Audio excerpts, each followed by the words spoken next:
Well, welcome everybody to another pod in our Magical Egypt Symposium. We've had a string of amazing people so far, and this next guest is somebody I've been excited about meeting and talking to for quite some time. I think Brad Clausen introduced me to Tony Wright first, and my first experience with him was the experience that a lot of people had, including a lot of media types around his hometown. Tony's a researcher and explorer in consciousness. He's an author and just an amazing speaker and a remarkable and unusual mind. Very intelligent, interesting man. He's a consciousness researcher, and some of his subjects and areas of inquiry at first seem like they might not have much to do with us, but it turns out there's this really important intersection in the research that we've been doing and the research that Tony's been doing.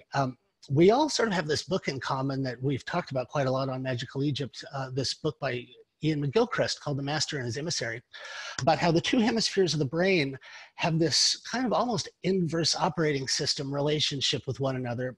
Back in the 70s, split brain science and split brain medicine, split brain psychology became fashionable, but it sort of fell in on itself and descended into jingoism. And it was a sort of oversimplified model that fell out of credit in orthodox psychology and medicine and whatnot.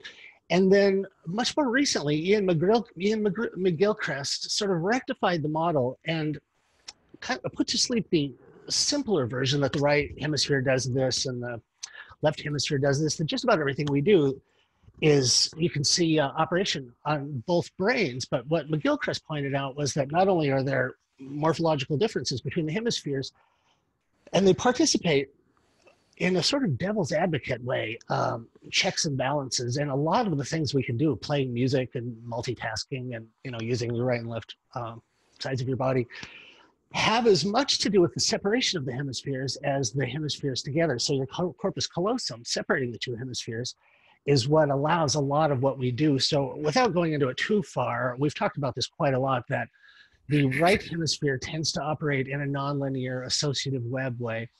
It is really predominant in things like symbolism and humor and the appreciation of music, non-lingual things, and it tends to be outside of time. It's not really concerned with exactly what time it is, and it tends to exist in the eternal now. The left brain tends to deal more with hierarchies. It's very comfortable with the known and the familiar. Hierarchies, time, deadline, all the things that make you a good employee, is the domain of the left hemisphere. Artists and musicians tend to be predominantly operating out of the right polarity of consciousness that's governed by the right hemisphere.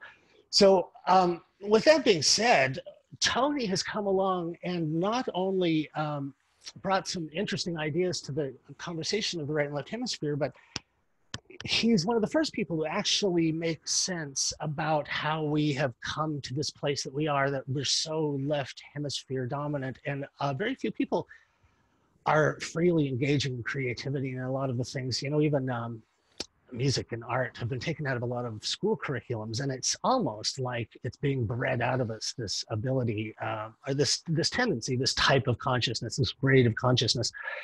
So when John West was on the Joe Rogan show recently, Joe asked a very incisive question that is really the right question to ask about ancient Egypt, which is, how are they so smart? Everywhere you look at Egypt, and most of the people that are here are probably here because you can look at ancient Egypt. If you're an artist, if you're an engineer, if you're a mathematician, if you're an acoustic engineer, if you're a doctor, you can look at ancient Egypt, and ancient Egypt will speak to you in your native tongue. And it will present this riddle to you that all of the things we've learned about Egypt seem to be invalidated by direct contact with it. The intelligence that's expressed and the mode of thinking that's expressed is genius. And no matter what field you come to Egypt from, the thing that everyone says about it is, this is an expression of such incredible intelligence. And so they ask the question, how did we used to be so smart? Along with that question that fewer people are asking is the natural corollary to that question, which is, how did we get so stupid? Maybe they weren't smart, but maybe it's us that have suffered this continual degradation in this certain type of consciousness. We've noticed that the art and the symbolism and the iconography of Egypt is a really distinctively visual or right brain based writing. The art and the symbolism and the mode of communication was really right brain in the ancient world. in Magical Egypt, we chart the this long-term drift in the role and the function of art and the role and the function of the artist from yeah, all right. The things I say sound more important if they're repeated quickly. Everything I say has a quick echo. All right. Um, and so this question of, well, the observable shift over this long period of time from what seems to have been a right hemisphere dominant society that spoke in symbols and visual iconography over the years changed to the world we live in now, where it's linear language. Everything's very hierarchical and time bound and time structured. And so the mystery and the romance and the promise of ancient Egypt isn't just to admire intelligence from the past, but there is this built-in imperative or this question: is there any way or any hope for us to return to that old state of consciousness? And Tony is here to discuss with us this remarkable, clear, simple, and very affirming idea about all of these questions. Tony, sorry about that hugely long intro. Hi, Chance. Good to meet. Well, I hope it makes sense. Let's give it a go. But yeah, I think the starting point for me really is asking questions that we don't normally ask, and whatever we're approaching, I think particularly ancient traditions, but whatever field or discipline as we currently see things we approach. I think in our culture in particular, we've tended to assume we have functional perceptual equipment. In simple parlance, our brain works, and therefore we can get on and make sense of the world. And, you know, even according to kind of modern Western science and the traditions that have come out of that, you should never, ever presume your primary equipment is working. You test it, you calibrate it, or you're at least keep an open mind until you can see it is fully working.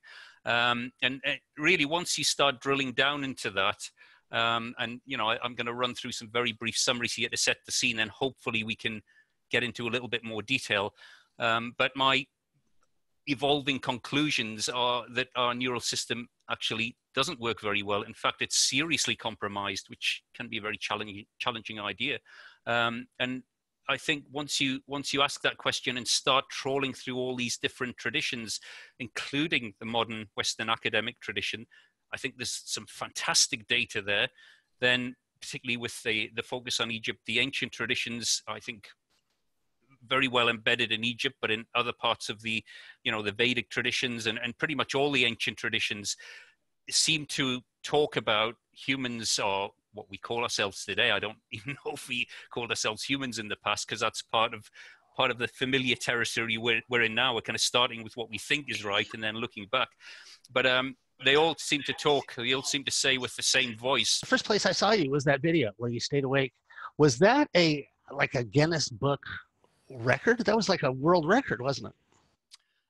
I'll explain exactly what it was. As I say, sleep deprivation in the 90s, I did a lot of it, like a real lot, along with all sorts of stuff. That's when my head kind of went weird and never went back in the box, which is great, mostly. But as I say, I started compiling this, worked with somebody, put a book together, couldn't get a publisher, decided to self-publish, and we're thinking how to publicize it. It was like, oh, well, people like records. I've done quite a bit of this. I find it quite easy because of all the work I've done. And doing the research, there was one guy in 1964, the year I was born. He was 17 at the time, and Guinness used to recognize these records. They don't anymore. They haven't done for a while because of health and safety or whatever. Yeah. Okay. So we're back on track. Go ahead. Finish your story. I'm interested in this. So Guinness isn't a thing anymore. I didn't know that. So they tracked the person before you that was born in 1964. Yeah, and as I say, he was 17 at the time, and there was some material online how he struggled, and basically, there was something to run at. So I thought, well, it'd be interesting. I was in my 40s, and I claimed not that I wouldn't have any tiredness, but I'd find it very easy. That was my kind of claim, and why that might be. I was hoping that would pull people in.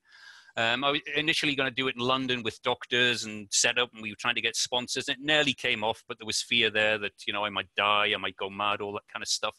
So I ended up, I asked a guy who just opened a bar where I used to live in Penzance in Cornwall. I said, oh, look, I'm thinking of doing this kind of record thing, you know, publicity thing. You interested? And he just opened the bar. He was a bit drunk at the time. He said, yeah, sure. So I turned up 3 months later. I said, well, are we ready to go? Or what? You know, and he's like, oh my God. So we got it webcammed up, and I did it in a bar in Penzance with, you know, live stuff going on. And it was only really to exceed his record. There were other records that were even longer, but they were pretty obscure, and demonstrate a relative ease in the hope that that would, you know, draw questions. And as I say, my intent at the time, I thought, well, if I get the local paper, maybe the local radio interested, that's a good start, you know. And that is what happened. But of course, that fed up the system. And within about 2 or 3 days, the phone was ringing off the hook and camera crews were turning up. And I was like, oh my God, I don't know what to do with this. I was struck dumb, I think was the kind of appropriate term. So it's been a double-edged sword. I mean, it did bring some. I got to do a couple of programs, one with the BBC in New York, and one with ABC. And the deal was I was allowed to talk a bit about the underlying theory. And that was great. That would have made the whole thing worthwhile. But lo and behold, surprise, surprise, when it came to the final edit, all that was gone. Oh. So I ended up just reinforcing the idea that I was this kind of sleep guy. And it was like, but, you know, What was the name of the book? What was the name of your book? Well, it was Left in the Dark. That was the self-published version in 2007. I did a second edition 2008. And then it got picked up by Inner Traditions in 2013, 2014, and they reformatted it. They wanted a new title to make it their own. So that's where Return to the Brain of Eden came from. I mean, it had some minor revisions and bits and pieces, but it's essentially the same book. So it's, you know, that was my first attempt to pull all this together. Tony stayed awake for 10 days. It was a world record. And was it an exercise in the study of consciousness, or what specifically did you hope to get from the activity? It wasn't just as a promotional stunt. On that occasion, primarily it was. If anything, I was trying to manage the effects that can come with it, a bit like doing a publicity stunt and taking some LSD but not tripping out too much, kind of thing. You know, it was kind of like that. And as I say, you know, when we were talking earlier, I'd done a lot of this in the 1990s, so it was quite familiar terrain. And this is a very ancient approach. You know, it's even today, it's still part of Vision Quest. Very prolonged meditation is incidentally sleep deprivation, which doesn't get picked up on. And, you know, there's a lot of people talk about how their creativity starts to rocket if they stay awake. They find themselves up at 3, 4 in the morning, and that's when all the crazy stuff happens. And, you know, there's a long history of clues there. And I thought, well, that's interesting. Again, this is going back to the 1990s. I thought, well, you know, it's currently not illegal to stay awake. You can manage your own sleep if you want. And at that time, I'd been about 2-3 years into quite a major diet change, which is really about changing the molecular ecology of your whole physiology and particularly the brain. So I kind of already put that in place, and I thought, well, this will be an interesting combination. And I'd been working on this for a while, and I thought, well, it'd be interesting if that would somehow override or bypass the left hemisphere, because, you know, the whole idea of Vision Quest, it's a move to a more visual state. And I think I got really lucky the very, very first attempt I made. So I did this research, and everything I read was, well, anything from about 3 days on, you're going to go mad, you'll even die. This kind of, you know, a little bit of apprehension. But I had a friend with me, and actually we went to a conference on consciousness of all things in about 95. I think it was one of those conferences with Stuart Hameroff there, looking at all that quantum stuff. And I stayed awake during the conference. It was only 3 days, which isn't a particularly long run, because I went on to do a lot more than that.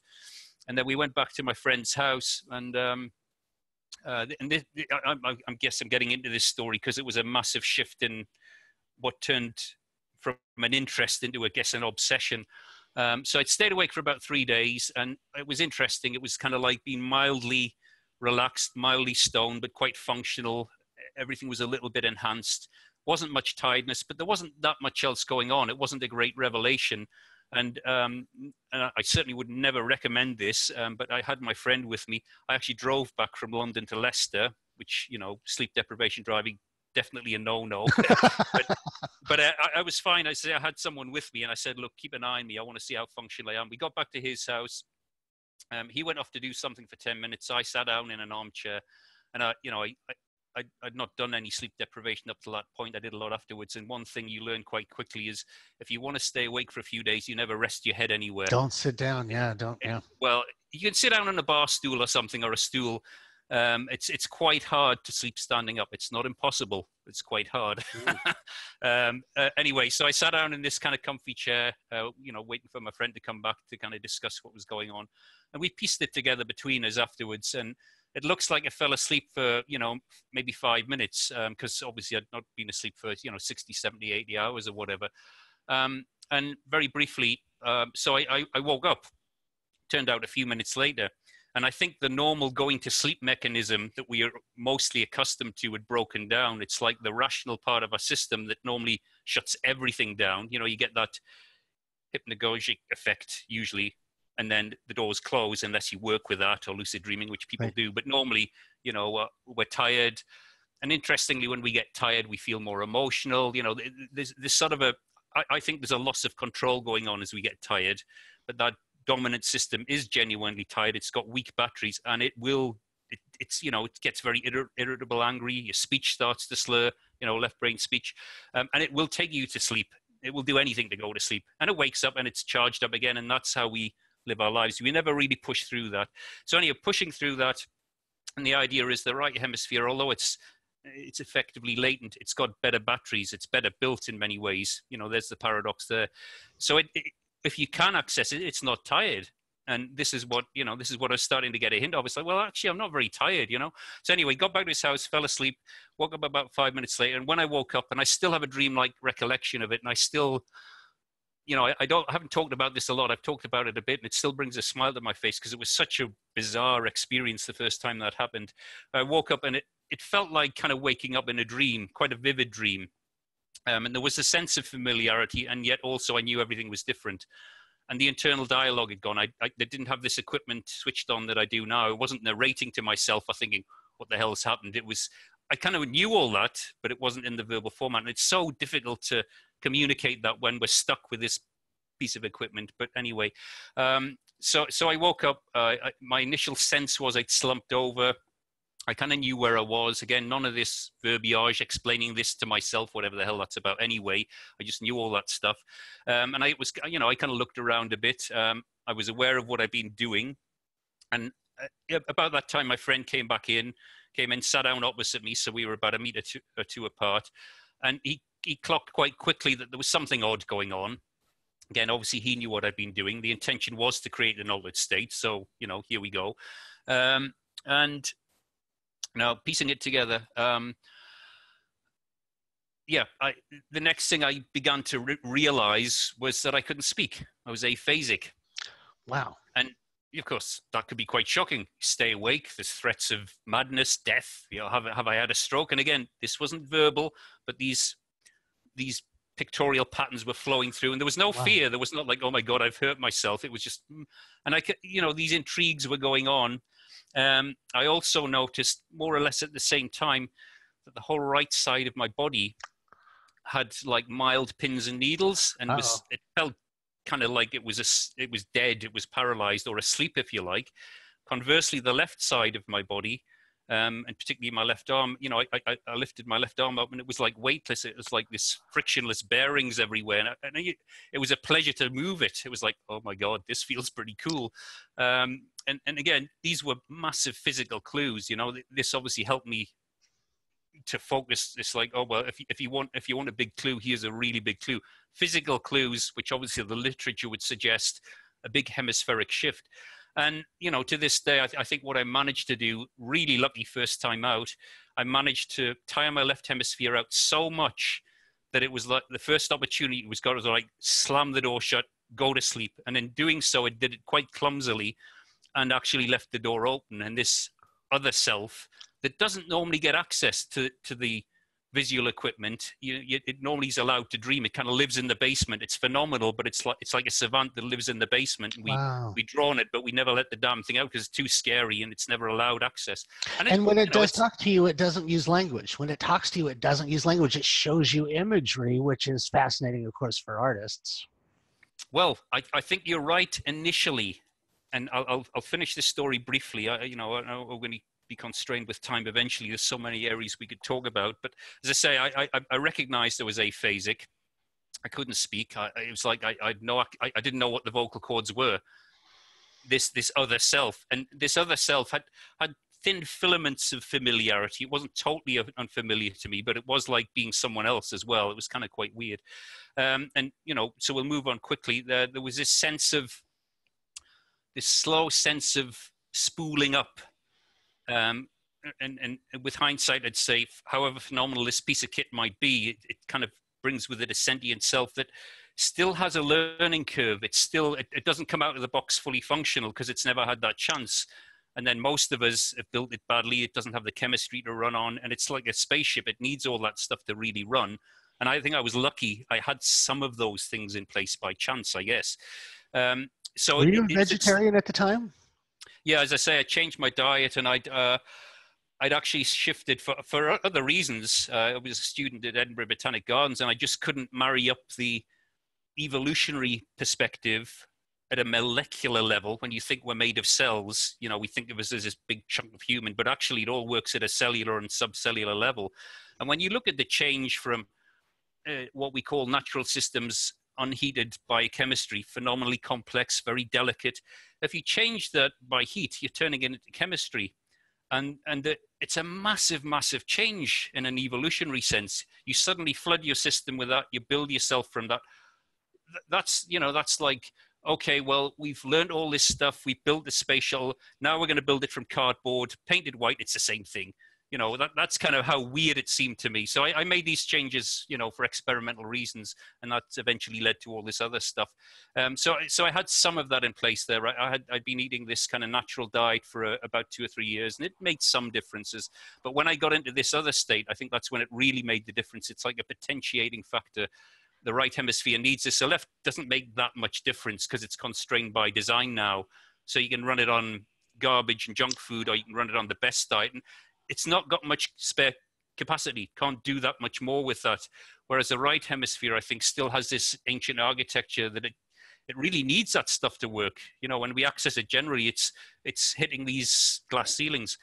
Anyway, I'm spiraling off here. So getting back to the story. So it felt like it was spooling up. It was like this turbine winding up, and as it became more powerful, there was a sense of euphoria began to build and became overwhelming. It was like, oh my God, think of the best prolonged orgasm you've ever had by 10 sort of thing. And just you're in this state of massive euphoria. Although that didn't seem massively important, it was there. And a sense of, an increasing sense of, and it sounds like a cliche, but it was like liberation. It was like, oh my God, I'm actually free. And again, not in words, just these deep sensations. And then this bizarre sort of dialogue ensued in sign language. So I was using my left hand because my right hand, and as I looked at the right side of my body, and you see this in the academic literature, it kind of didn't even look like it was part of me. I knew it was, but it was like something other. It was like this otherness.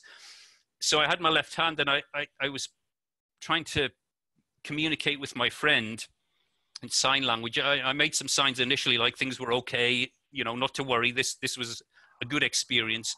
And then I was actually pointing, so it's my left hand mostly in control by my right hemisphere, pointing at the left side of my head and trying to say, it's not there anymore.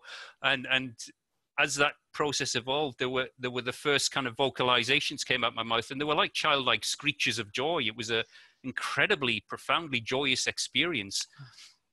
And my friend by this time realized there was something really crazy going on. He was, I think, starting to feel a bit weirded out more than I was. So I thought, well, let's, again, when I'm saying I thought, I didn't think, I was in this different mode of operating. And my sense was, okay, where are the bloody vocal cords? I can find this. And it took about a minute. It was like learning to speak from scratch, and eventually found them consciously. So there weren't just this spontaneous sounds of joy. I sort of found conscious control quite quickly. And I got a couple of sounds out, a couple of syllables, and then within about 20 seconds, I had speech again. So going to your point, I think normally the right hemisphere doesn't speak, and that's in the literature. It's considered mute. It's one or two rare examples. I think it can do that in the same way it can sing. it's a pretty dumbed down way of communicating, but it's not that it can't do it. It's just, why would it bother? And then normally it doesn't have the access and the time to learn to speak. So I kind of got speech back very quickly. And weirdly enough, and again, I was with someone who knew me, had been with me enough of the time to know my normal voice, and my voice was different. So this is a guy watching this, somebody going through this crazy, and then there's a different voice comes out of his mouth. It's like, oh my God, this is weird, you know. It wasn't radically different, but it was more resonant, had a different sort of pitch. And I started talking, although I instinctively knew not to talk too loudly because I didn't want to wake the jailer up. You know, I was out and I was having my first day out sort of thing. So I was quietly started communicating with my friend in speech, and even I could hear the difference, and the syntax was different. It's not how I'm speaking now. It's how a poet would speak. You know, it was reversed automatically. It wasn't like I planned it like that. It just came out as if I was speaking in rhyme and poetry. But the communication was flawless. It was fully contextual. It made perfect sense. But it wasn't how I normally communicate. So you know, a lot of things happened in that very brief window. Even today, I'm still picking it apart because it was like, you know, you're going along with your brick Nokia of 20 years ago, playing a text game, and then suddenly you plugged into the internet and downloaded everything all at once, and it's like, oh my God, what the hell just happened there? So the whole thing only lasted about 20 minutes, and as I say, with the physical clues. And the lopsidedness I talked about earlier, I don't know if we caught that live or not, where my initial sense was I was kind of slumped over. I hadn't slumped over, I still sat upright, but there was a sense of lopsidedness in my head, and the left side of my head felt heavy, like it was kind of a dead weight almost, where the rest of me that was active felt totally light and connected and like this weightless body. Obviously it wasn't weightless, but that's how it felt. That's how different it felt. So with it, as I say, this window only lasted 20 minutes. A lot came out of it. And as I was speaking to my friend, and I kind of had a sense this was going to happen, I felt things starting to change. And I thought even the change, I kind of knew something. So my left hemisphere had been asleep for about 20 minutes. And I felt stirrings. I knew it was going to wake up. And I said this to my friend, you know, I knew the window was over, but I thought it'd be interesting. I thought it would be quite a jarring shift, but it wasn't. It was quite seamless. And it was like the imagery that came up was, if you think of a dimmer switch and a tungsten light bulb, you know, you turn the dimmer switch down, it goes from bright to dull red to black sort of thing. Well, it was like it went from black dead to kind of dull red and started lighting up. Didn't light up very far, but as it did that, I could feel this other self being shut out again. And that's exactly what happened. And the bizarre sting in the tail, if you like, that reinforced this whole thing was, as that process happened and this kind of otherness, this normal me came back into the picture, then the first question to my friend was, what happened? Where have I been? What's been going on? And yet I had a memory of it all. So there was this kind of dual, almost schizophrenic state, you know, where what was right in front of me was now slipping away dreamlike. And I still have that dreamlike memory. Obviously, it's faded a wee bit with time, but it was such an intense experience. So that was in, where were we, 1995, I think. And of course, that one experience, which I think many people have tried to access and probably spent many years, and it took me about 3 or 4 years of obsessive trying to get that experience back to touch on it again. A lot of other weird things happened in the meantime, but it was such a profound experience that from having a passing interest in these things, it just became a lifelong, it's like, oh my God, this whole stuff really does work. It's buried in there somewhere if you can let the damn thing out. Wow. So that was the essence of the sleep deprivation stuff. And I've used it many times since. It does work. It's not something I'd recommend for beginners. You have to do your research. You have to be cautious. And then, of course, if you use it in combination with dietary changes, mind expansive chemicals and so on, it becomes a very, very powerful toolkit. But of course, what it does, and it's easy to forget in our rational state, people get interested in altered states. But I think our rational mind often use it as a plug-in, an add-on. No, you're going to transform into something else. And to the left brain, that can be incredibly scary and challenging. So I'm not saying these things lightly. I'm not saying, right, go away, stay awake for a few days and do this, that, and the other. You have to build up and prepare and know what the hell you're doing, because it can be, and was actually, a shocking experience. When I kind of woke up again, and for months after, my rational mind was in a state of shock. I was kind of excited and also shocked at the same time, and nothing's ever been the same since. Although, as I say, I worked with those techniques a lot, and other techniques, and other weird stuff happened. But that was the kind of basis of it. So I thought, well, I have this experience of sleep deprivation. I can use that as a promotional tool, get a little bit of interest, and hopefully, as I was saying earlier, the journalists will turn up, ask why I'm doing this, why I'm finding it relatively easy, and they want to talk about my theory. That was the whole point. Of course, that almost didn't happen at all, but never mind. That aspect of your story is kind of the anteroom that leads to the much bigger and better and cooler stuff. But before we move on from that, as an artist, and especially an artist, I spent 20 years in this meat grinder of the studio at Fox, one of the least noble of all the American networks. It was great when I first started working there because it was Simpsons and Star Trek, and it was before it became the propaganda war network. But part of the requirement for me was that I was treated like an appliance. They plugged me in and I had to go, and there was so much money and jobs at stake. And I worked 7 days a week. Coincidentally, I had had some interaction with Edgar Mitchell, the astronaut. He was the 6th man on the moon, and just a remarkable guy, an amazing guy. And I brought up this idea that give me some pointers. How do I get more hours out of the day? And it turns out that astronauts only get 4 hours sleep a night. And it's kind of a luxury that if you do get 4 hours a night, you're consider yourself lucky.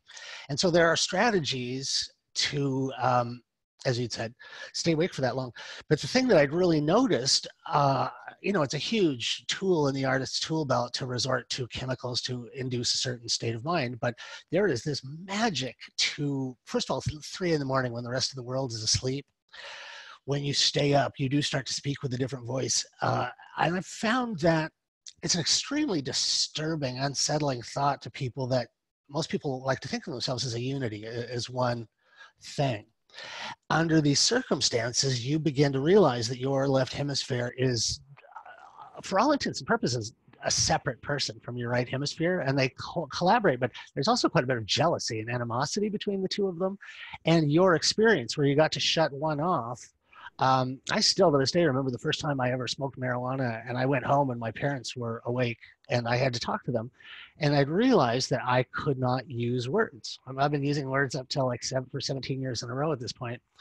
And just exactly like you said, it wasn't that I couldn't talk, but it was all of a sudden the person in me understood language and I knew what I was trying to say, but it was like I was fumbling with it like I was a 1 or 2 year old. And I had to learn subsequently for great stretches of my life later on when I started using all kinds of technology to keep my right brain awake and allow my left brain to go to sleep. All of these things you learn to do with your right brain, just like if you lost your right arm in some kind of amputation situation, your left arm is not great at the beginning, but really quickly, or those people that lose both arms and can eat a sandwich with their feet, the plasticity and the adaptation of the brain. But what I found, and what all artists I think find, is you speak with a different voice. Your right brain is a different person. It speaks with a different voice. I noticed in the process of writing Magical Egypt, I have this very, what can I say about this in a public forum? I have a very specific ritual that is not entirely natural that I get into when I write. And the ideas that occurred to me when I'm really prominently right brain pegged, I can't read what I write. I write like I'm an old gay Englishman. I write like I'm a 78-year-old, like from Charles Dickens or something. It's not the way I talk. I don't know where that voice comes from, but it is the voice of Magical Egypt. It's why I got a British narrator, the remarkable Derek Partridge, because that voice speaks with a different syntax. So it's just amazing for me to hear you say these things. It's a different person. It speaks in a different time. It seems to me like an old Victorian gentleman from a Dickens novel. And it's just the strangest thing in the world to me. And also, one more thing, and I'm so sorry I'm taking up this time, but you've got so many things going on in my head now. Gurdjieff, the author Gurdjieff. You know Gurdjieff? Mm-hmm. George Gurdjieff. Yep.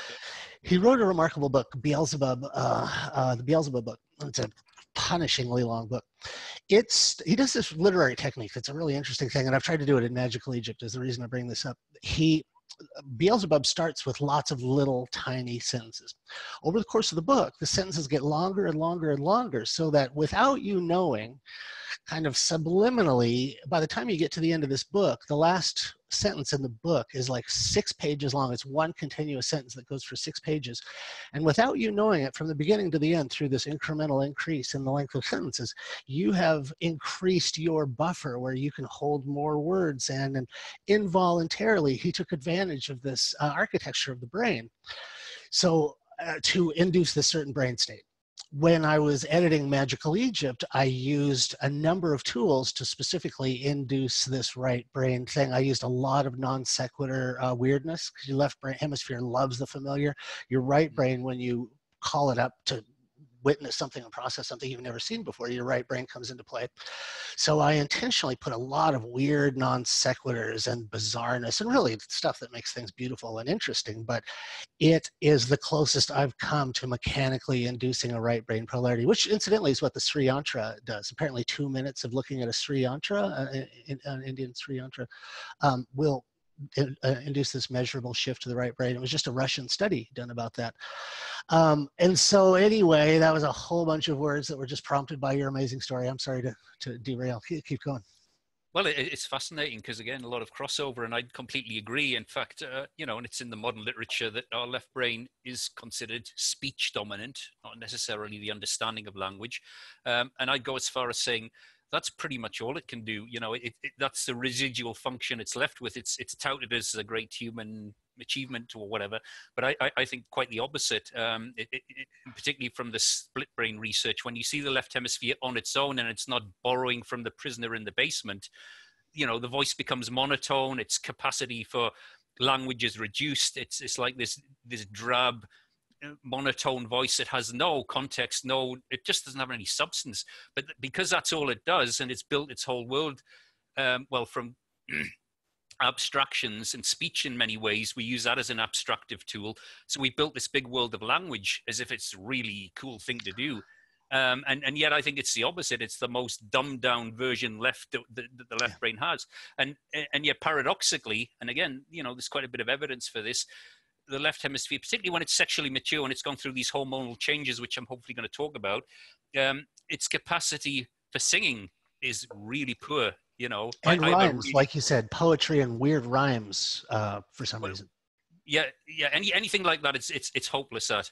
And yet our right hemisphere, if we can access it, it can sing wonderfully. And, you know, I threaten this. I'm not brave enough to do it, but one of these days, you know, we should, like some of these TV shows have done one-offs where, you know, you end up doing the whole thing operatic style. It would be way more fun and probably a lot more, you know, where we sing to each other. Now, like I said, I'm not volunteering to do that just now. It's a promise one day. But that and many other things that you're alluding to, I think these traditions have been telling us, do whatever you can to tap into this thing. That's where the cool stuff lives. Anything to get out of the numpty that's in charge. And that sounds harsh, but remember, I've got one. I'm talking about my own left brain here. It's really pretty clueless. It loves to think it's the most intelligent thing there is. And anything that challenges that, you know, cognitive dissonance kicks in, the Freudian defense mechanisms, it doesn't want to know, because that's its whole identity. You're challenging its very existence. And so understandably, it's going to defend itself. It will literally make things up and lie to you. It will literally lie to you about why it's doing things. That's absolutely. Yeah, and there's masses of that in the literature. As I say, I haven't quite got to the start I planned for this talk, but absolutely agree with you. So, you know, I think there's a whole number of techniques, and particularly if you start combining them, it's not so difficult to start gaining access. And then remembering, as I said earlier, for all that I kind of have made the proposal that we have the relics. I don't think it's fully functional, but we have the relics of an amazing consciousness system still between our ears. But even then, it still needs a little bit of time to find its feet, to find out who and what it is. And depending on what preparation you've done, that can take a little bit of time, and you have to work with it. Like you're saying, you know, it's. I think I watched the Rick Strassman talk he did the other day. Caught most of that, and he was talking about how he thought DMT worked, And I've got, again, if we've got time, I'll try and show it or I can mention it. He was talking about major placebo effect and this kind of stuff.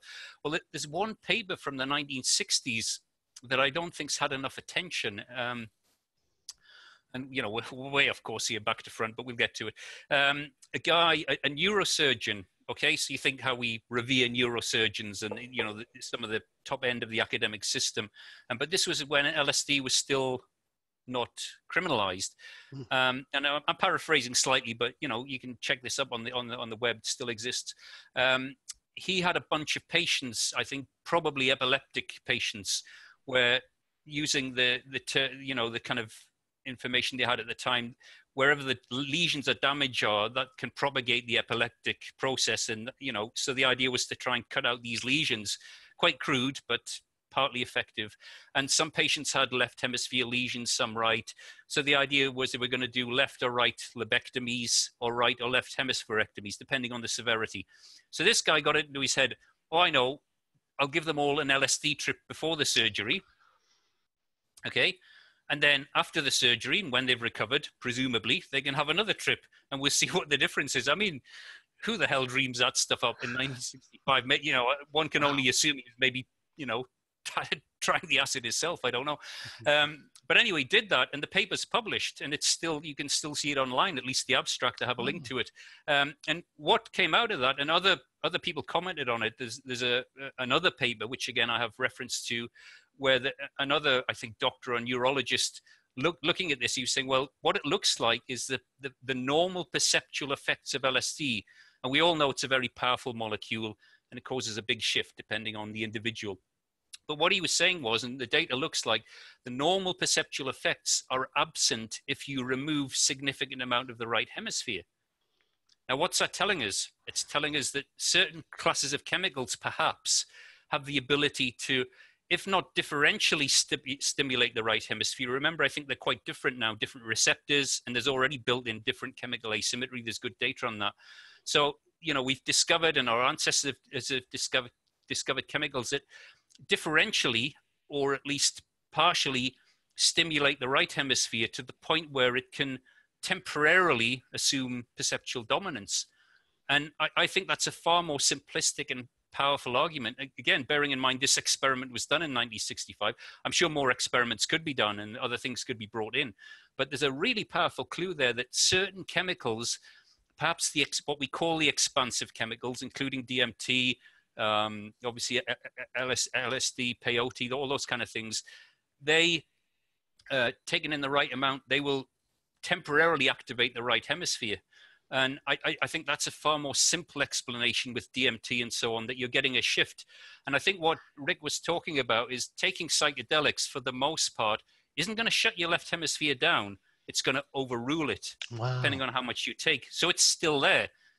You know, it goes from the observer, it's like, holy shit, what's going on? It might be scared, it might be intrigued, but eventually gets overwhelmed. It's still sitting there and its influence is still felt. So I think what he was talking about, when these psychedelics kind of expand who we already are, the left hemisphere will try and inhibit. If it can't inhibit, its influence is still felt. So whatever you've got going on as your belief systems and your cultural norms will filter through into the experience. The only time that's not the case is if you can shut the left hemisphere down. And that's much rarer, I think. I think it's possible, but it's much rarer. So we can access the right hemisphere, but it's still coming through this variably weakened filter in these psychedelic states. It's not such a pure state as we might think.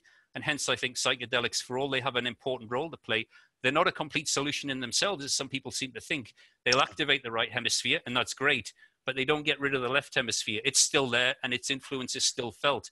And that can be anything from being in awe, being overwhelmed, terrified, fighting for control, or just its general feel is still felt. So I think he was talking about, I can't remember the examples he was using, sort of shamanistic sort of experiences or ecological. Well, whatever your main kind of left hemisphere programming is, that is going to be felt in that experience.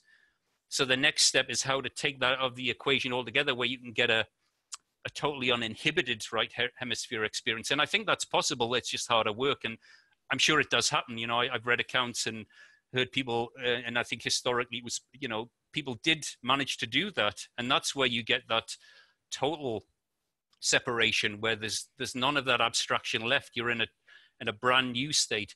And I think that's actually possible today, but it requires more work. It's not just as simple as popping a pill or doing, doing a bit of yoga. It really takes a lot more work, but it is possible.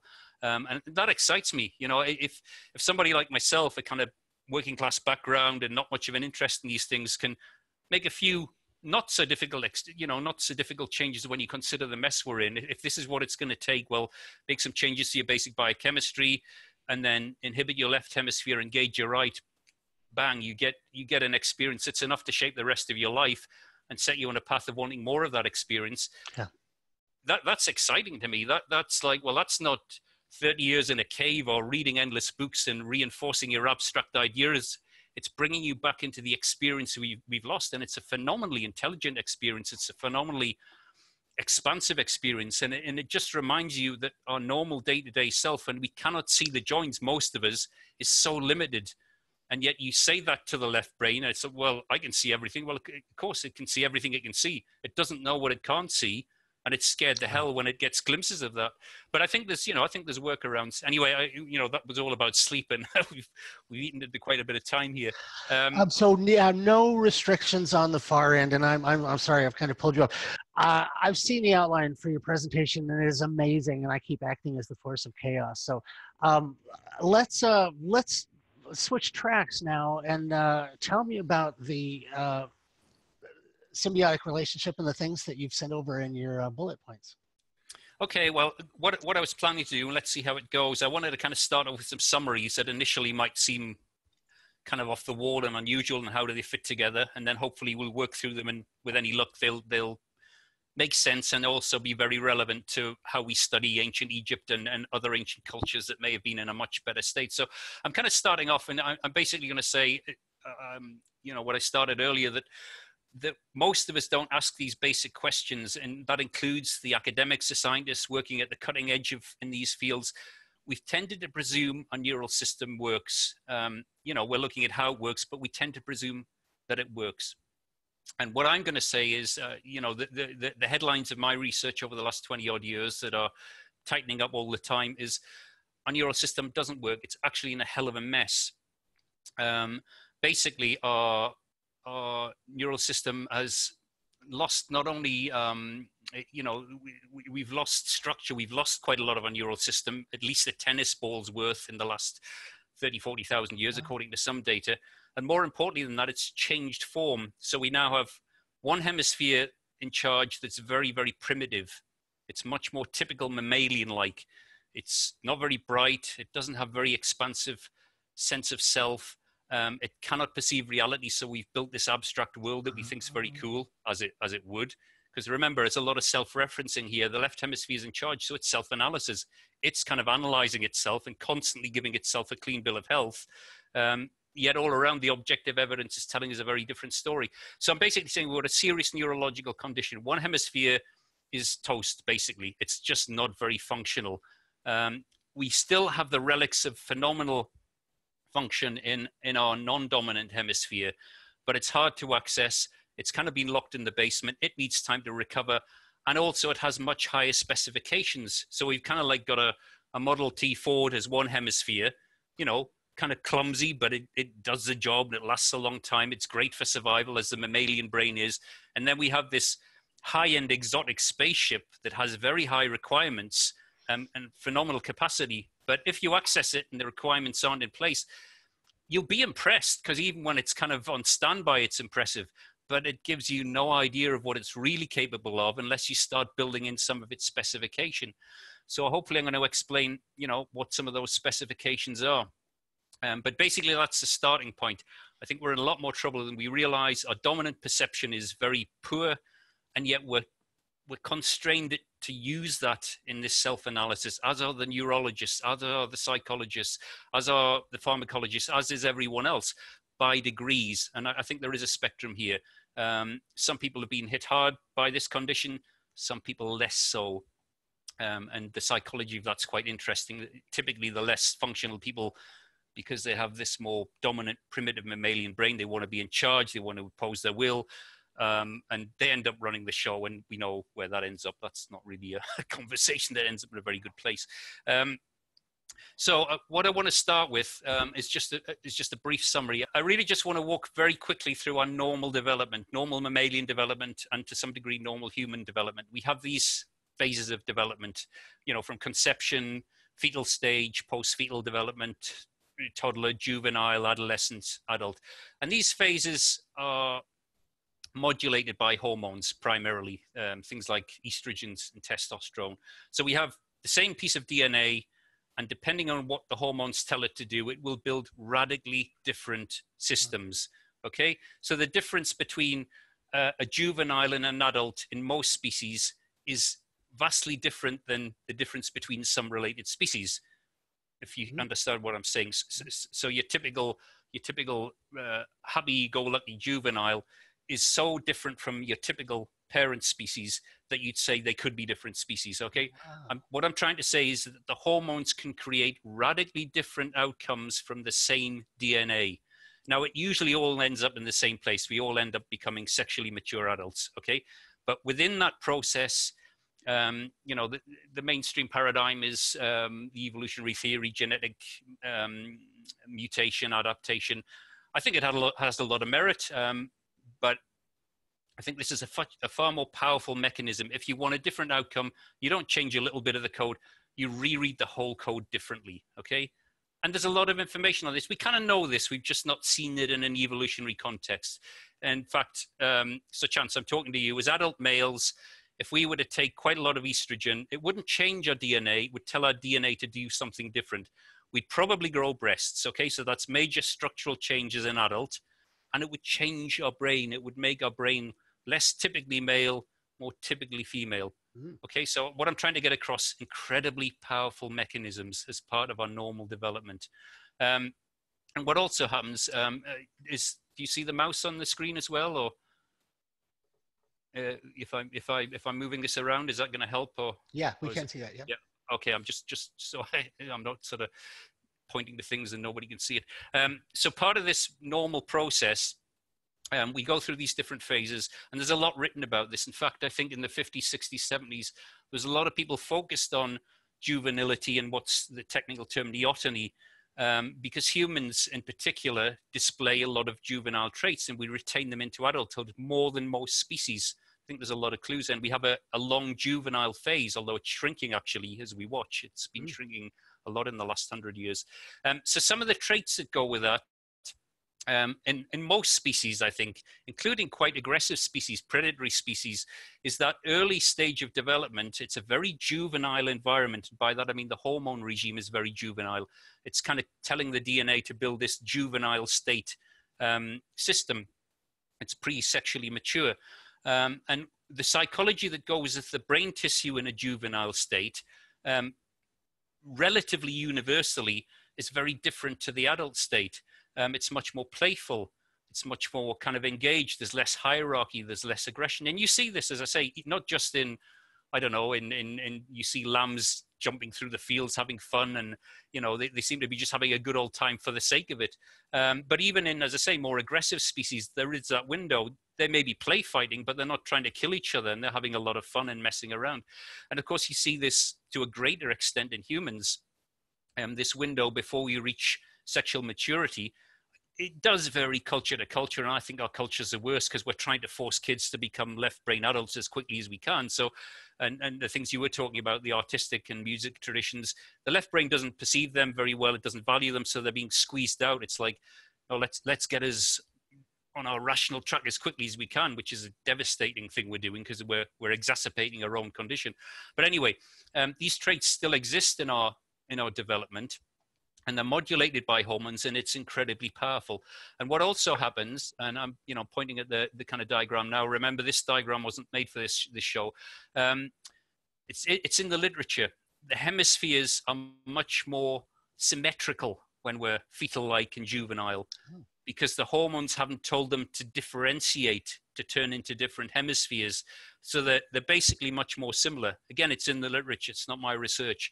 I mean, that starts changing as we become more mature, as the hormones start telling the DNA, okay, right, we need to make the next generation, we need to make you a sexually mature being, and that causes the cells to change, our sexual development to develop, and it also affects our brain massively. And in a lot of mammalian species, even in bird species, part of the sexual maturation is a big shift in the hemispheres. One hemisphere, a bit like Ian McGilchrist's work, will take on a certain role, and the other hemisphere will take on a different role. And I think that was fine in the mammalian tradition. It all worked well. And this was with species that, for the most part, were pre-conscious. I didn't have this great self-awareness that humans claim we have. I don't know if we have anymore, but we like to think we have. And it's also less developed in females. So you've got a sort of sliding scale here. Juveniles of either sex, before these hormones, before estrogens and testosterone tell the DNA to do something different, much more uniform hemispheres. As the estrogens kick in, you get a shift. One hemisphere becomes, I think, more mature more quickly than the other. And then as the testosterone kicks in males, even more of an exaggeration. So you end up with this sliding scale. Children more uniform, women a bit less so, males more extreme. And there's a spectrum there. You can get some crossover with the genders. Some males don't have such a male brain, and some females have a more male brain. But generally, there's a gender correlation. So I think that's fascinating if you look at that as a normal development. And then, so moving to our origins, and we've got a lot of data from mainstream science, and we've even got this mythology that's come through in the Judeo-Christian tradition, although probably Sumerian, God knows where it came from, this story of human genesis. So I'll lead with this because I don't know if the story is real. I don't have enough understanding of ancient mythology, but it's such a cool story anyway. I'm going to go with it.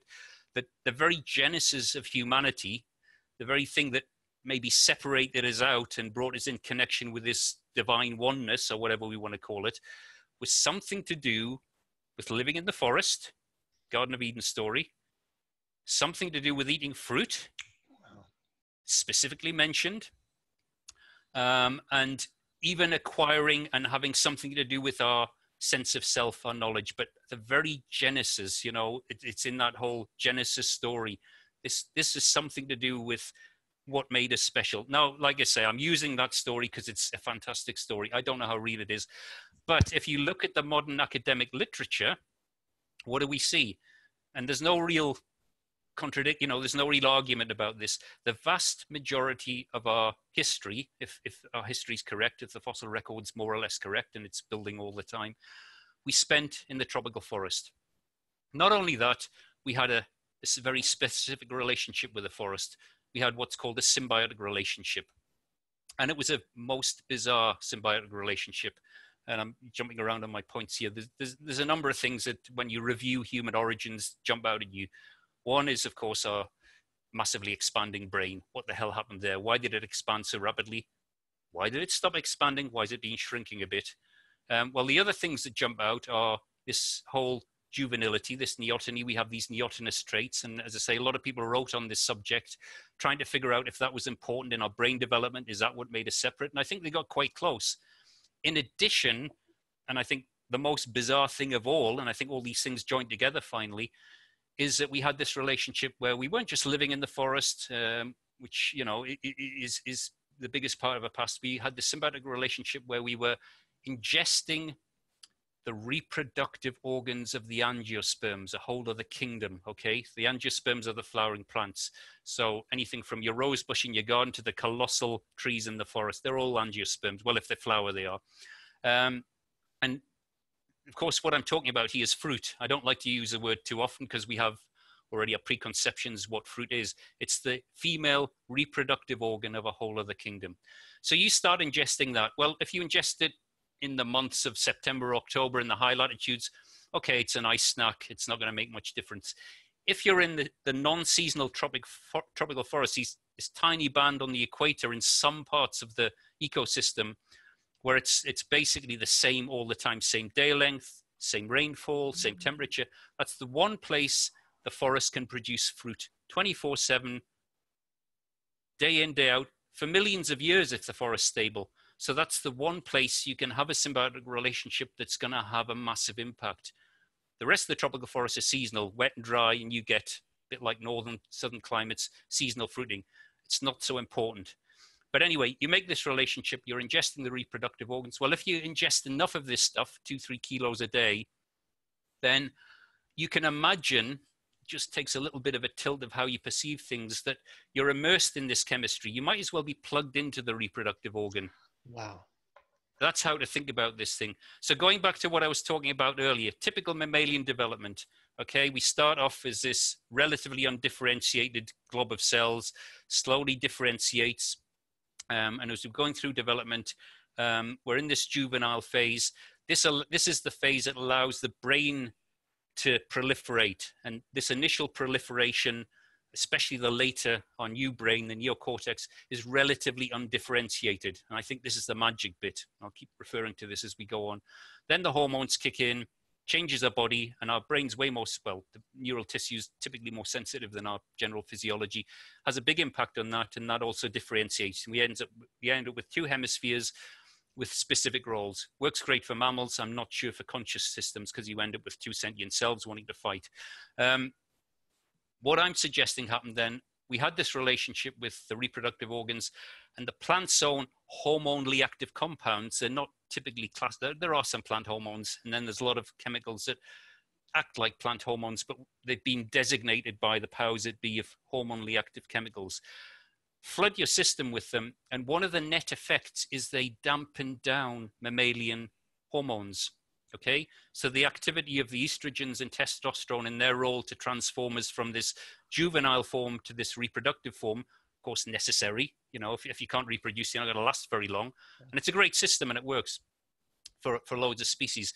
But I think what happened is that began to slow down our development. And the more entangled this relationship game, the more we kind of specialize in fruit eating, and our physiology suggests that, it really slowed down our own development.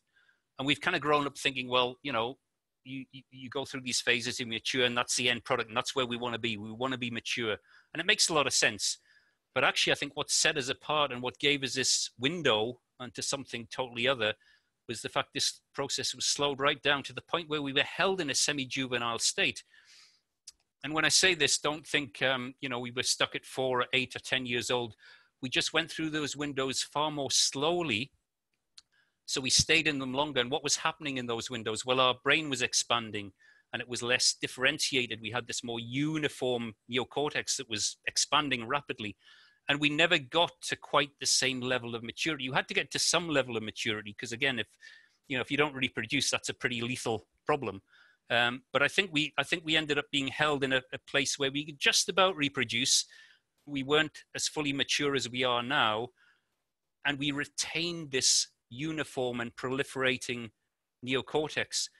And the reason I think that gave us this window into this kind of divine access, if you like, was this uniformity, this undifferentiated kind of juvenile cells. They had the capacity to operate differently to how we normally see neural cells. Instead of neural cells acting as a bit like the internet, you know, or an old telephone system, cables and interaction, it's all really cool and it works very well. I think when you get a big mass of cells that are essentially the same, they can do something else as well. They can light up together. And you know, well, what's the point of that? It's not about, you know, operating your foot or perceiving this. No, it's probably not. It's about building this kind of introspective field where they're all lighting up and something magical happens.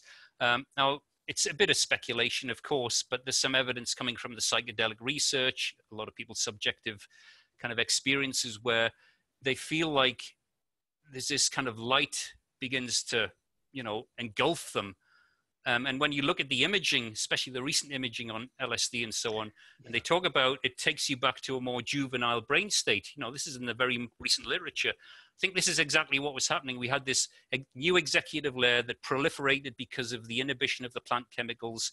And it allowed our brain to do something it had never done before and was very rare in biological evolution. Probably some of our relatives, possibly some of the cetaceans, that seems to be about it, where you get this big juvenile brain. Cetaceans got there by a different route. We won't touch on that just now. You get this new executive layer. It's uniform, big lump of neural tissue. And with the right fuels, so simple sugars, all these plant chemicals pouring in, the lights go on.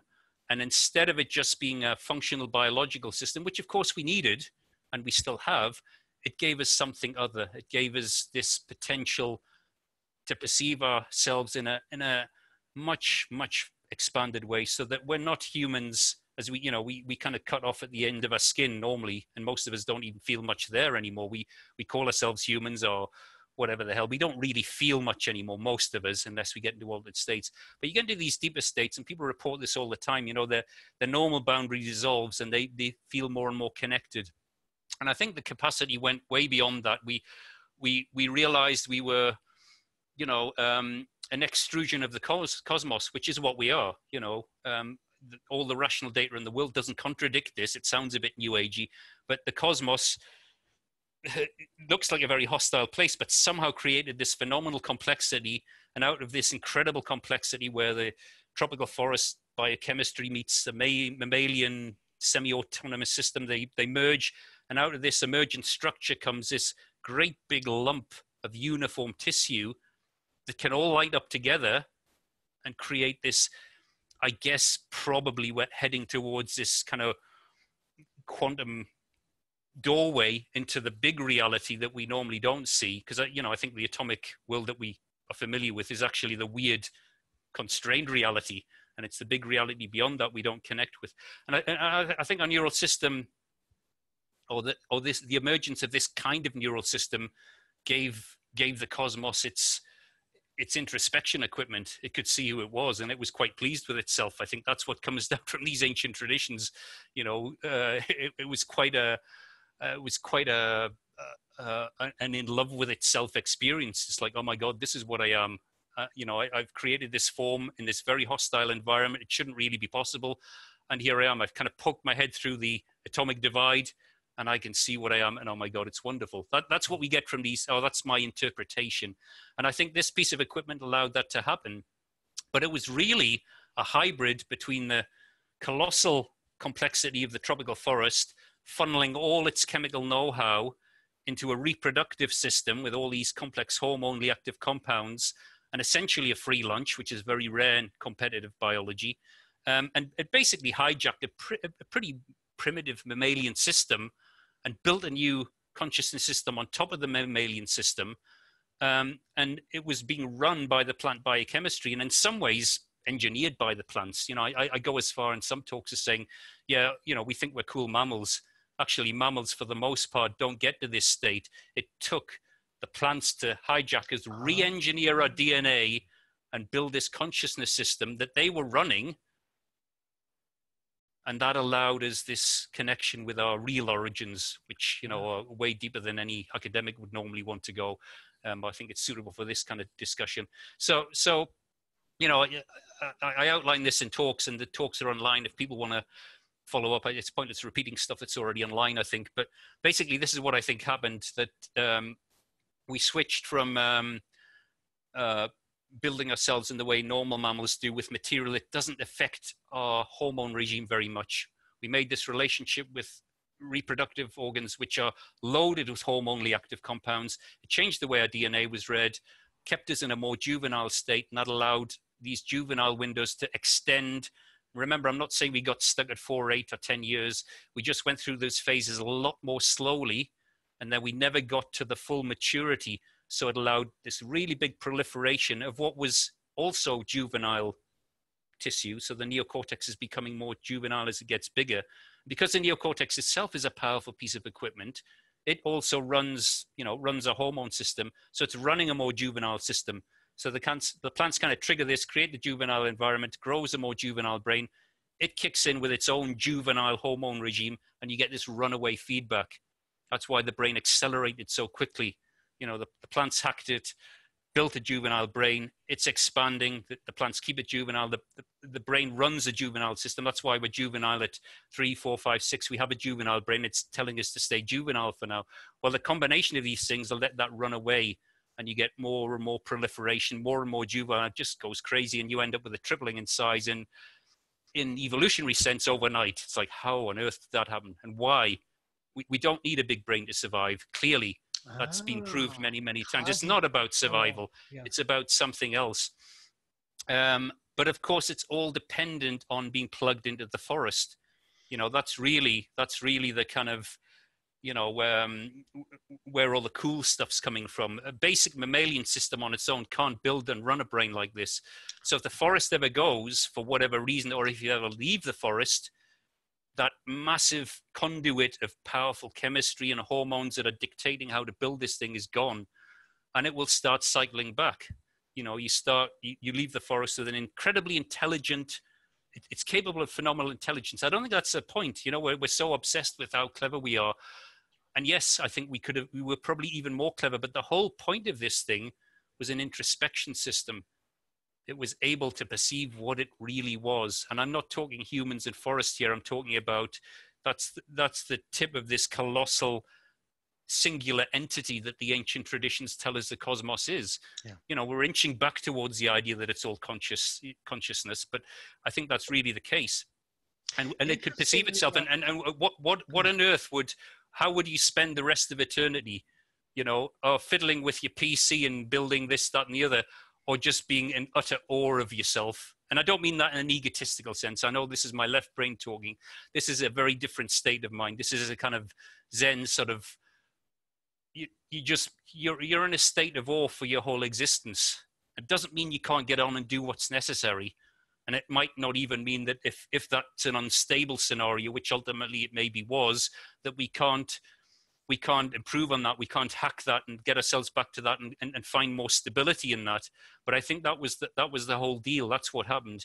And then when the forest went, catastrophic impacts, we know from Graham Hancock's work, and the scientists are catching up now, long-term climate changes, or for whatever crazy reason we end up out the forest, we're going to lose the most important component, and our system's going to start reverting to type. That's what happens in symbiosis. You tear the things apart like a lichen, a lichen.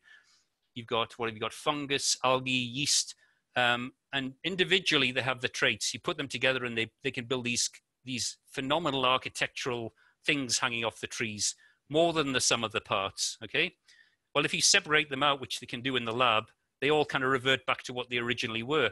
Interesting, but not half as cool. Well, that's what happens with symbiosis. If the species merge enough, you can get what are called emergent structures. Neither one could produce it, but together they can. And I think that's what the neocortex and some of our other traits were. It was emergent structure with emergent function.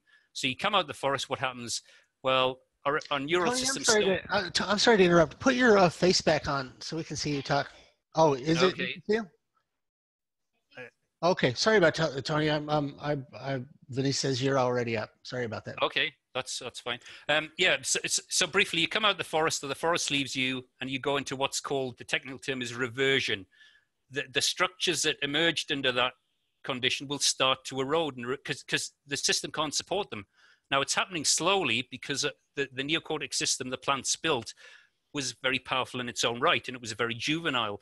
But with each generation incrementally, almost the opposite of the big acceleration and growth, it's sort of gone over there's been a stall, and it's starting to shrink, and the shrinkage and loss of juvenility, which is the more important thing, is accelerating. So we've lost mass, probably the outer layers first, which were the coolest layers, and then those outer layers, most importantly of all, they're actually maturing. The maturing, and that again, that almost sounds like a paradox. Well, yeah, we're supposed to mature.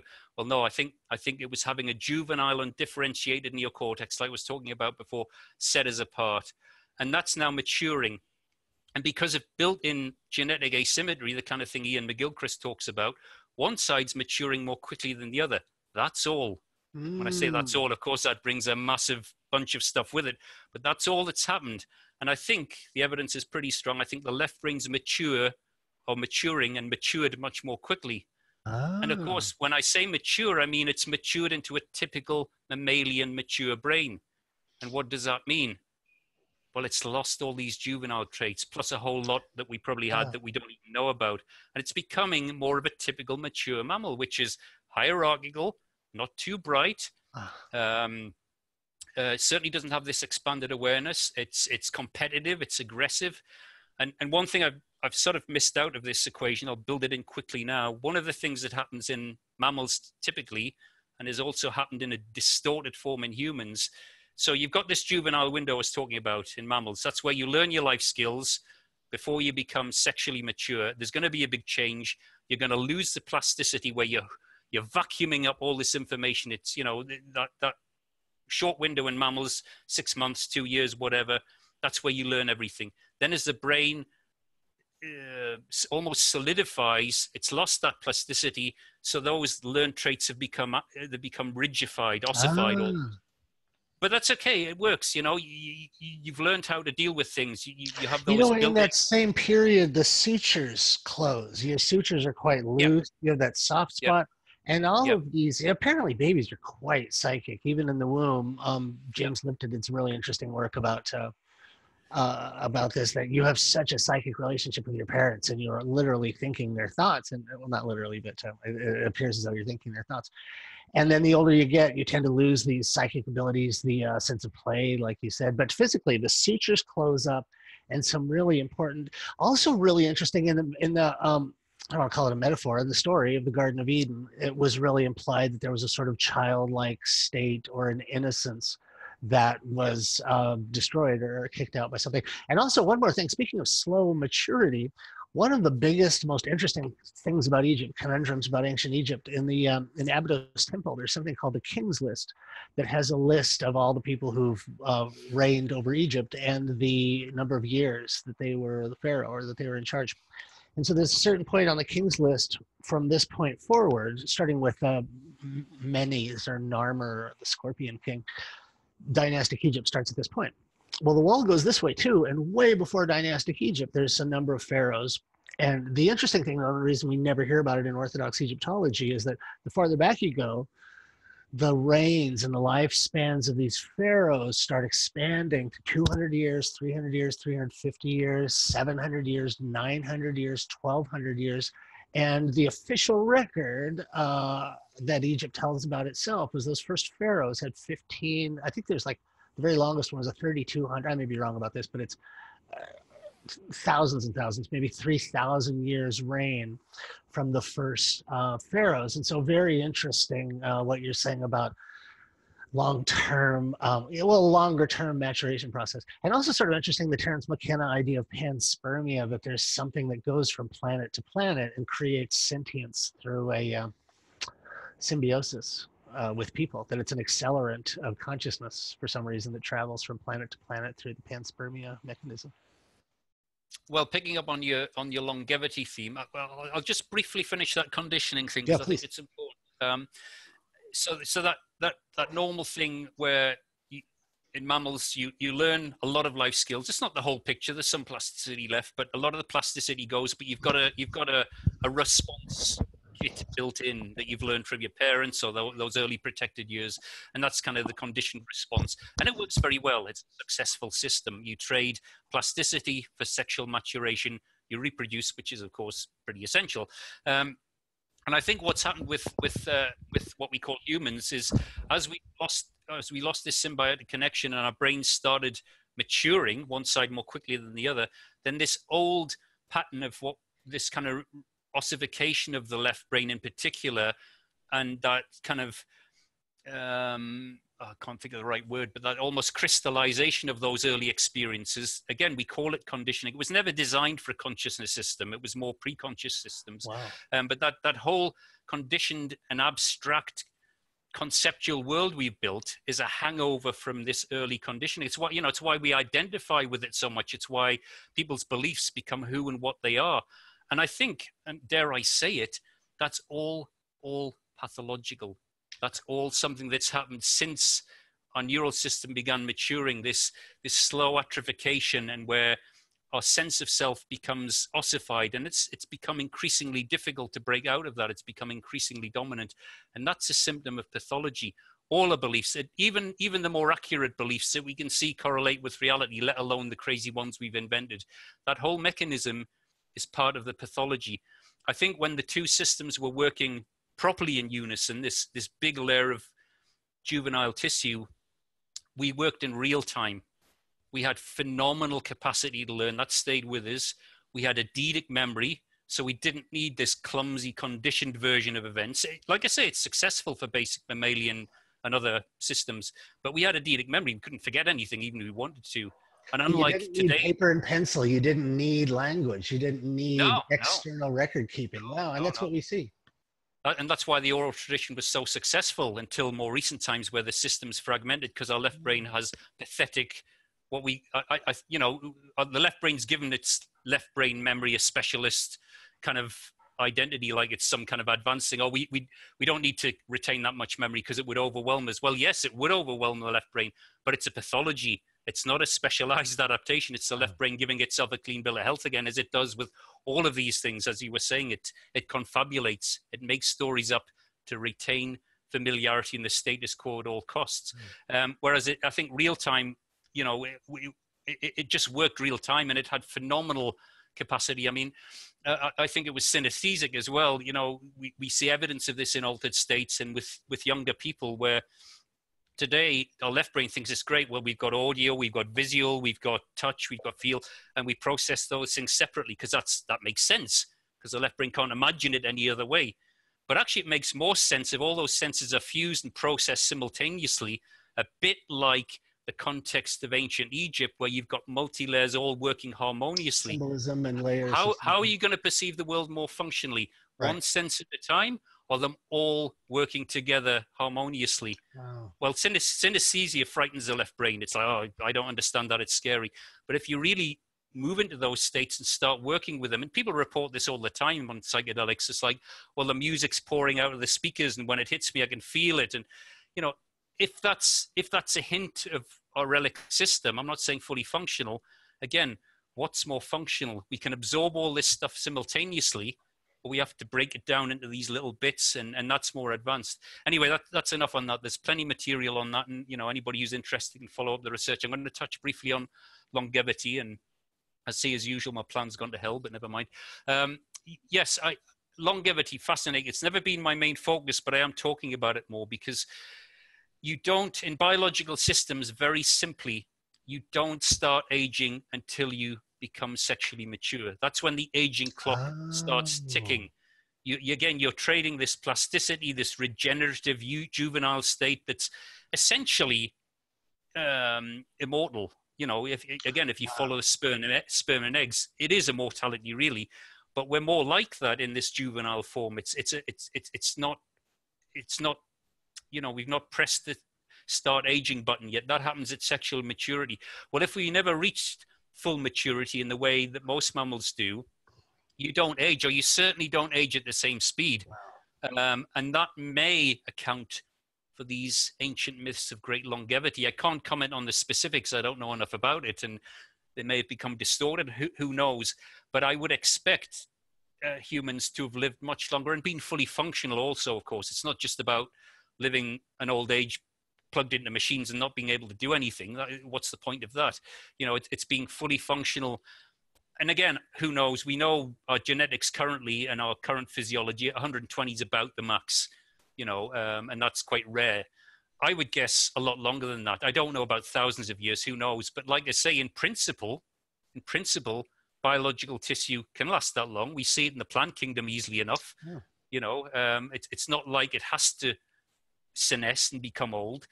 So I think that is part of the equation. And on top of that, and remember, I've talked a bit about the hormonal influence of the plants, which I think is the key bit that everybody's missed so far, even though it's acknowledged we had a symbiotic relationship with the reproductive organs. Nobody's put the two theories together. I don't know why. But in addition to that, what came with this hormonal free lunch was a flood of antioxidants, not just your vitamin C's and your vitamin E's and whatever, but a whole class of compounds called flavonoids that are very antioxidant in most cases. So you've got built-in protection for this neural system, which is very delicate and very easy to oxidize.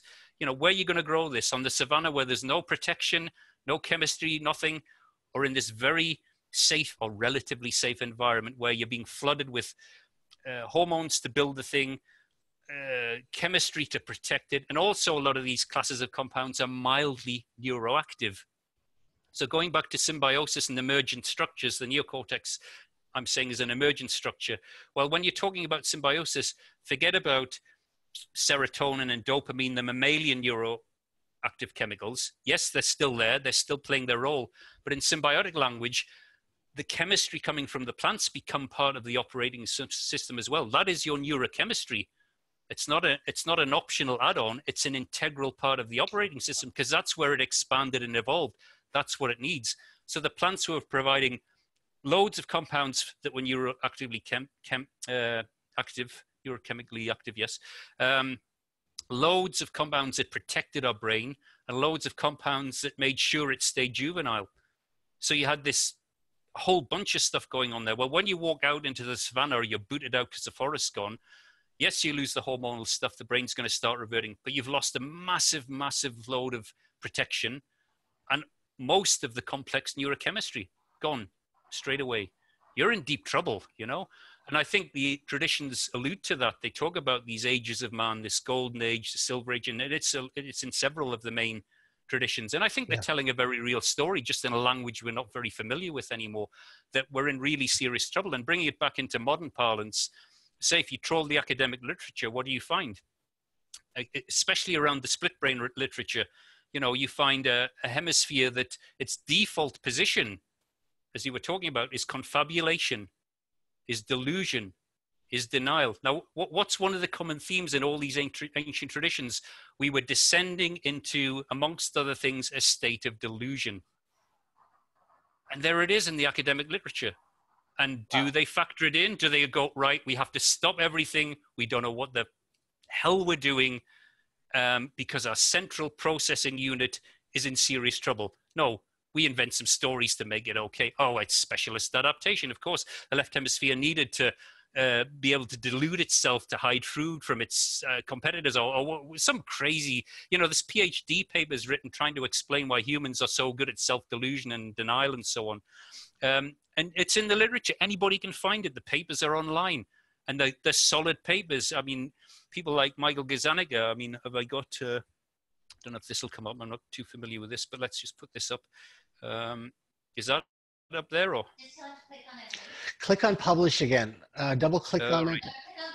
I'm sorry, are you double clicking on Gazzaniga? I did, but I don't know, right, where are we going? Where's share going? No, you're sharing. Am I? Oh, I'm seeing your desktop, yeah. Tony, you're sharing. It's just that the slide's not big. So if you just click on the slide, it'll probably get big. Okay, let's see if I can find it. Sorry about this. I'll say it's the first time I've used this. Right, it's the first time we've used it, by the way, too. I can't quite find it, so I'm kind That's of okay. So if you just, I can see the Gazzaniga. It's just small, so it looks like you just need to click on it. But if that doesn't work, then don't worry about it. The trouble is, I can't find. Find it. That's a real problem. I'm scrolling through. Also, I don't want to scroll through all this because it's like we don't want to go there. That's okay.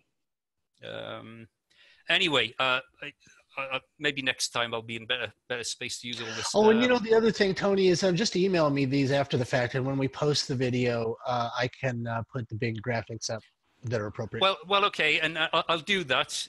But I'll also say that I've covered all this in other talks. If anybody wants to follow up, because you know, I've got a 4-hour talk, for example, which is enough to put most people to sleep unless they're interested. But it's a kind of the minimum you need to create all the context, and I cover all that. So anybody who really wants to punish themselves can go and look at that later on. But yeah, Gazzaniga and other people, they did phenomenal research, I think, and it's been somewhat dismissed a little bit. Where when you look at the hemispheres in isolation, the left hemisphere in particular demonstrates these traits: anosognosia, confabulation, delusion, denial, and they mirror what the ancient traditions were saying. And why people haven't jumped on that in a much more powerful way? Well, it's because we have a left hemisphere, of course. So the clues are in the diagnosis. We have a near bulletproof denial system that will not even ask these questions. And when anything challenging comes along, it creates Freudian defense mechanisms. And yet, if we don't overcome that somehow, if we don't embrace the possibility that there's a serious problem with our neural system, not as the end game, not as, okay, well, we're screwed and let's get on with it, but oh my God, this is where the gremlin is. We can begin to fix it, and that's what excites me. And I think we can. And I think again, the ancient traditions have told us a lot about where to begin fixing it. And at least what we do have, I think, is an almost instantaneous potential to access the relics of function in our right hemisphere. Now, that to me is not the complete fix at all, but it's a quantum leap in more ways than one from our left hemisphere. And we know a lot about how to do that. And it's interesting, the left hemisphere's almost legislated against that, as it would, because it terrifies the hell out of it. So we've pushed anything that begins to stimulate the right hemisphere to the periphery, even music and dance, let alone modifying the neural configuration in such a way that accesses more function. You know, that's been closed off to us in a lot of cultures. But there's a big clue there. Why have we done that? Well, again, it's a pathology. It's actually severe dysfunction that we do that. But once we start to talk about these things and get a grasp on what's going on, I'm hoping it's going to change the impetus where we start rolling that back and saying, no, we're in such deep crap now that if we don't start making these changes, and we know a lot about making these changes, we've had it. The flip side of that is we can turn some of these things, not all of them, some of them around very, very quickly.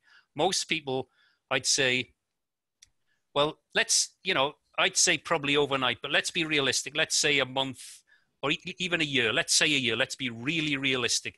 Most people within a year making slow incremental changes to some of the parameters about how their brain works could begin accessing some of these states that were once thought so mystical, nobody knows how to get at them, and you have to go off into a cave or do this, that, and the other for your whole life, and you might get a glimpse if you're lucky. Well, I think it's a lot easier than that. It doesn't mean there aren't big changes to make, but it's a lot easier. And once we start dipping our toes in, the effects are so powerful that all the other rubbish we're interested in now in our stupid mammalian brain slip away. And people report this all the time. I'm sure you're aware. People who've had quite egotistical lives, occasionally, spontaneously, or they've gone off and done a retreat or something, they come out of that, they've had a glimpse, and it might just be 5 minutes, and it changes their life forever. Now, we have that at our disposal right now. I'm not saying this is a complete picture. I'm saying this is a start, as well, tiptoeing back from the abyss, actually. That's what it is. So anyway, I don't know where we've got to, because as usual, my plan went out the window. There's so much there. There's this idea that I love. Just the other day, I ran across Crouching Tiger, Hidden Dragon. I don't know if you've ever seen that, but it reminded me in the Eastern cultures, in the Vedantic, the Hindu cultures as well, there's legends of remarkable people with remarkable abilities of consciousness. And if you think about it, Plato had a pyramid of consciousness where the most common sort of consciousness is just this animalistic automatic response, fight or flight, seek pleasure and avoid pain is the lowest rung of the ladder. And then one step up from that is a sort of organized or geometric way of thinking, which is logic and logical syllogisms and structured thought, which is a huge step up from just, impulse and thinking with your lizard brain. And then above that, in Plato's model, there was a Greek word for it that I don't recall, but it was intuition and creativity, really. But there's a necessity of a certain kind of intuition that's involved in creativity and real novelty, being able to access real novelty. And as if each grade of consciousness came with its own suite of tools. So when you're using basic consciousness, you have a very limited range of tools in your tool belt. But as you access these higher states of consciousness, and I am a huge proponent of what you're saying and what Ian McGilchrist says, that when you can access or bring back online these dormant brain centers, there are a suite of tools associated with that type of consciousness that in the Western world we think of as supernatural. So, at the very lowest levels, empathy and intuition and this sort of sense of being able to tap into novelty, where real creativity, something that absolutely wasn't in your head before, happens. And we see in the past, we see in, Sumeria and Babylon and in all the Asian cultures, everywhere, all over the world. We live by, in Australia, our Tijuana, we used to go to Tijuana in California, and it was just a day trip. Here now it's Bangkok. We go to, it's just super quick and close to go to Bangkok or Bali.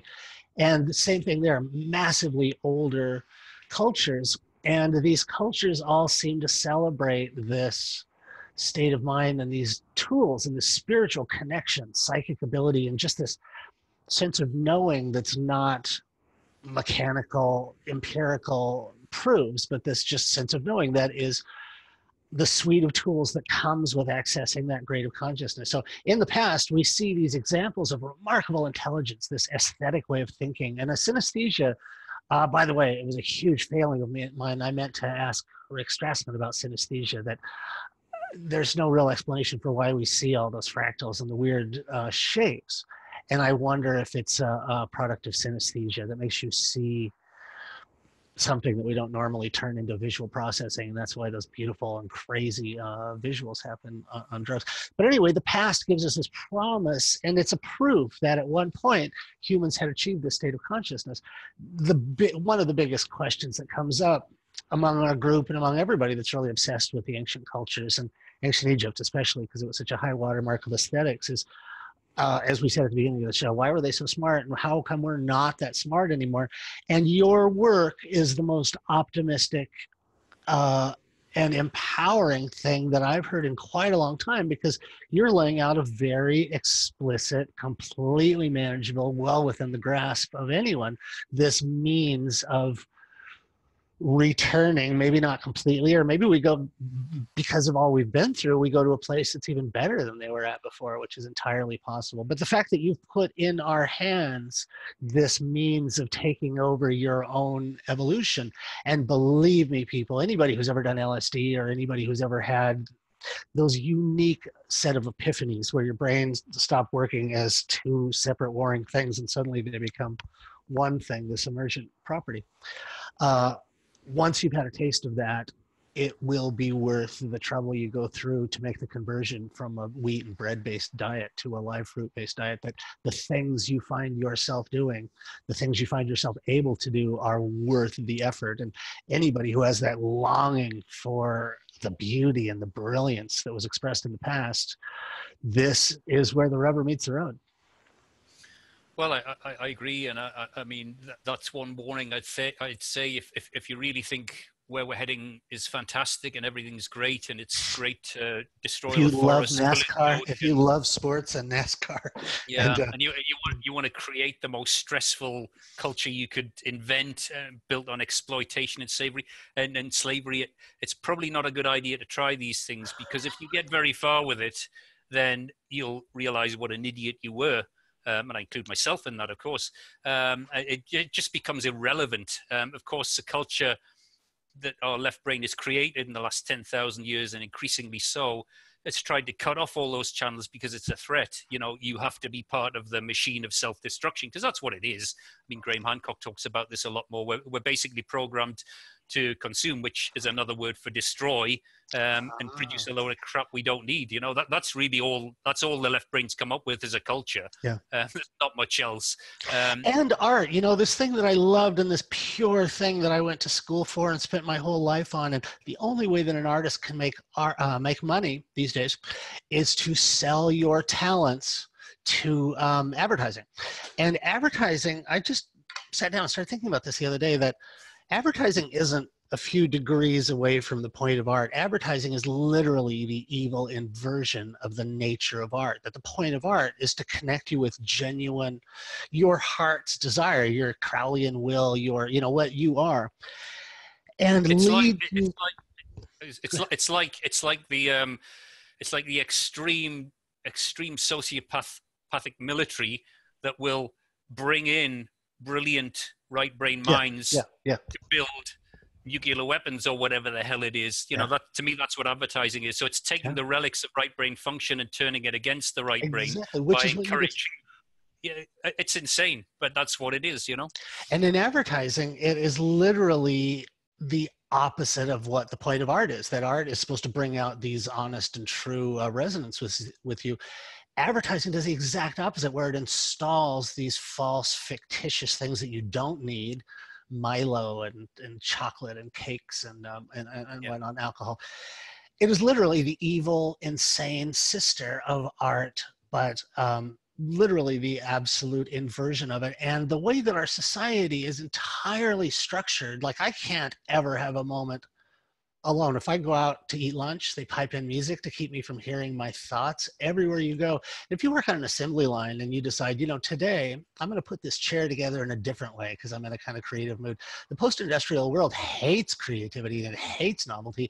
And so all of these social systems, and probably the education system, is set up to disempower that troublesome right hemisphere. Nobody's championing, except Tony and I tonight, nobody's out there championing the fact that you need to build up these muscles, because it's a good way to mess up your career if you start trying to change the polarity of your consciousness. But if you're willing to face the fact that you might phase yourself out of your job, the thing that you'll replace it with will be a lot more important and satisfying.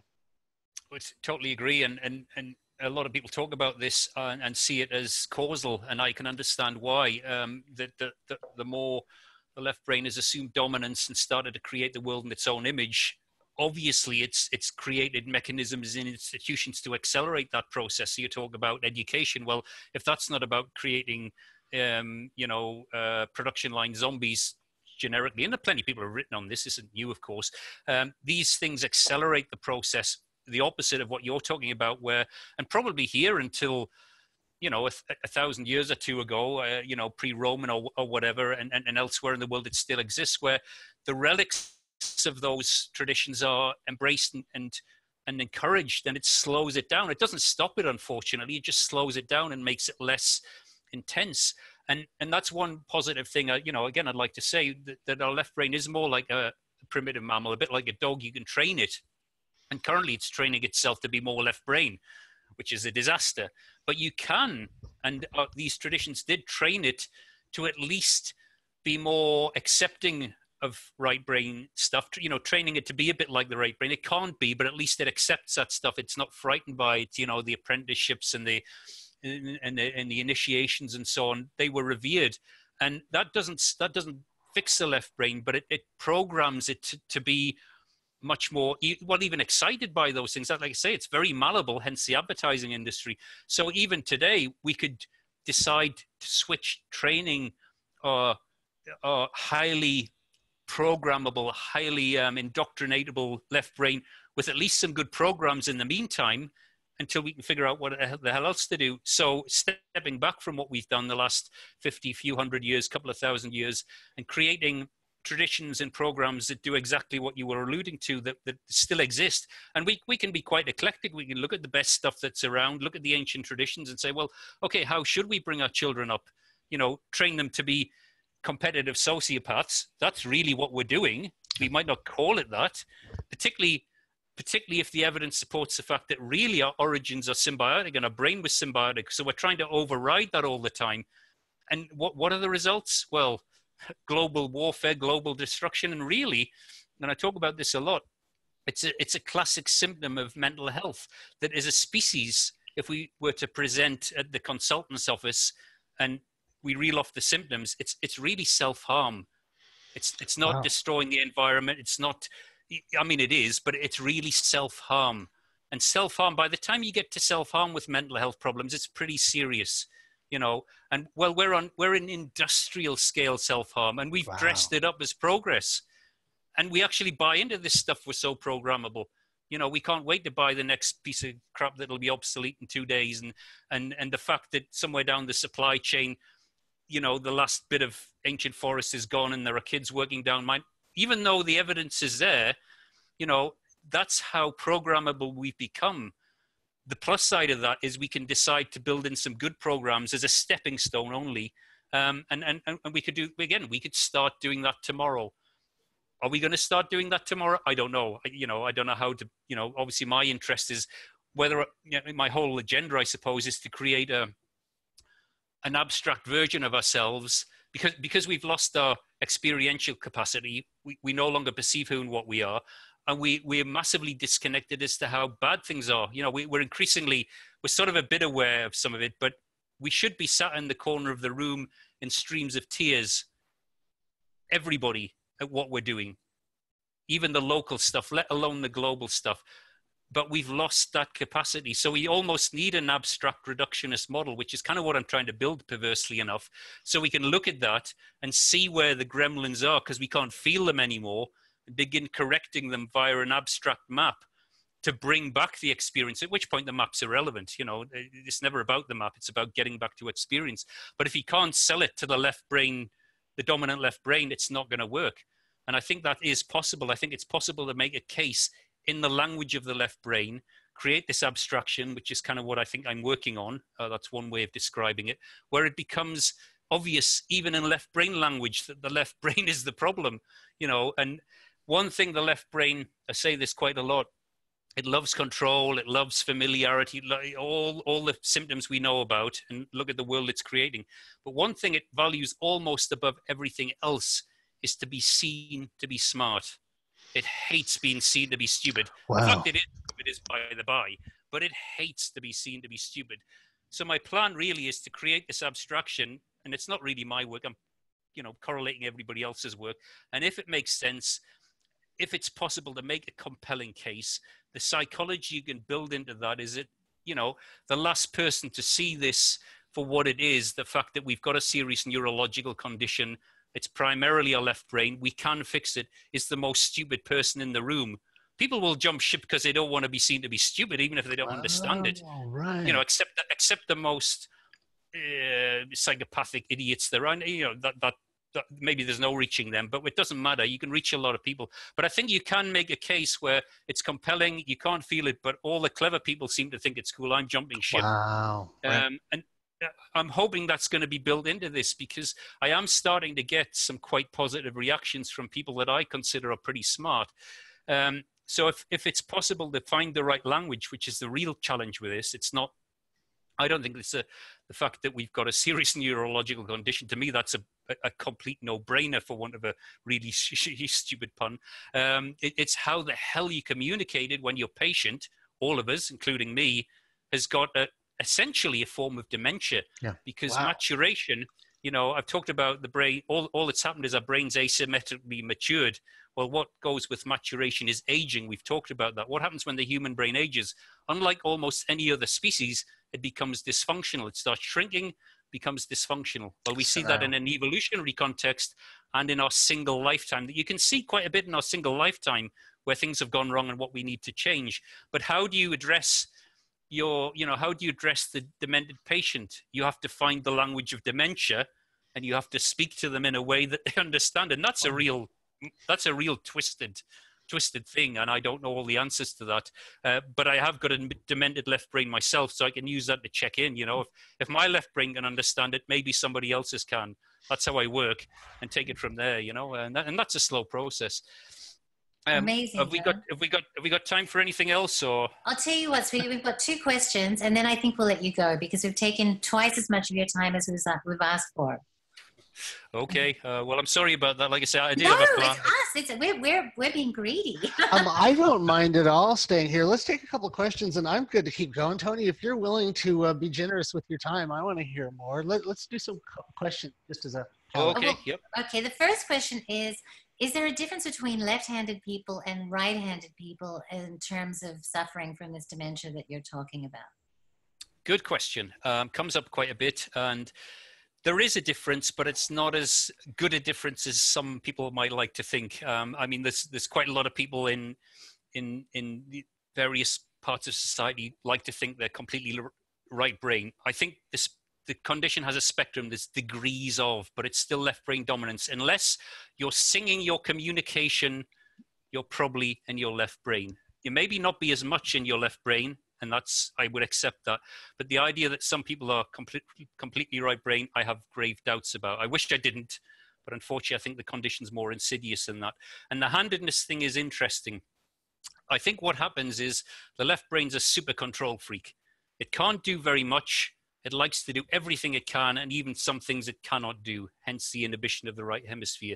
It only really gives way on things it has no idea about, things that break through initially, and they're alien to the left brain, and initially it doesn't even know how to stop them, like in altered states. Eventually it'll try and stop them once it's got a handle on them. But what happens is that I think the more incompetent the left brain becomes, depending on its age and exposure to hormones, and that varies with individuals a little bit.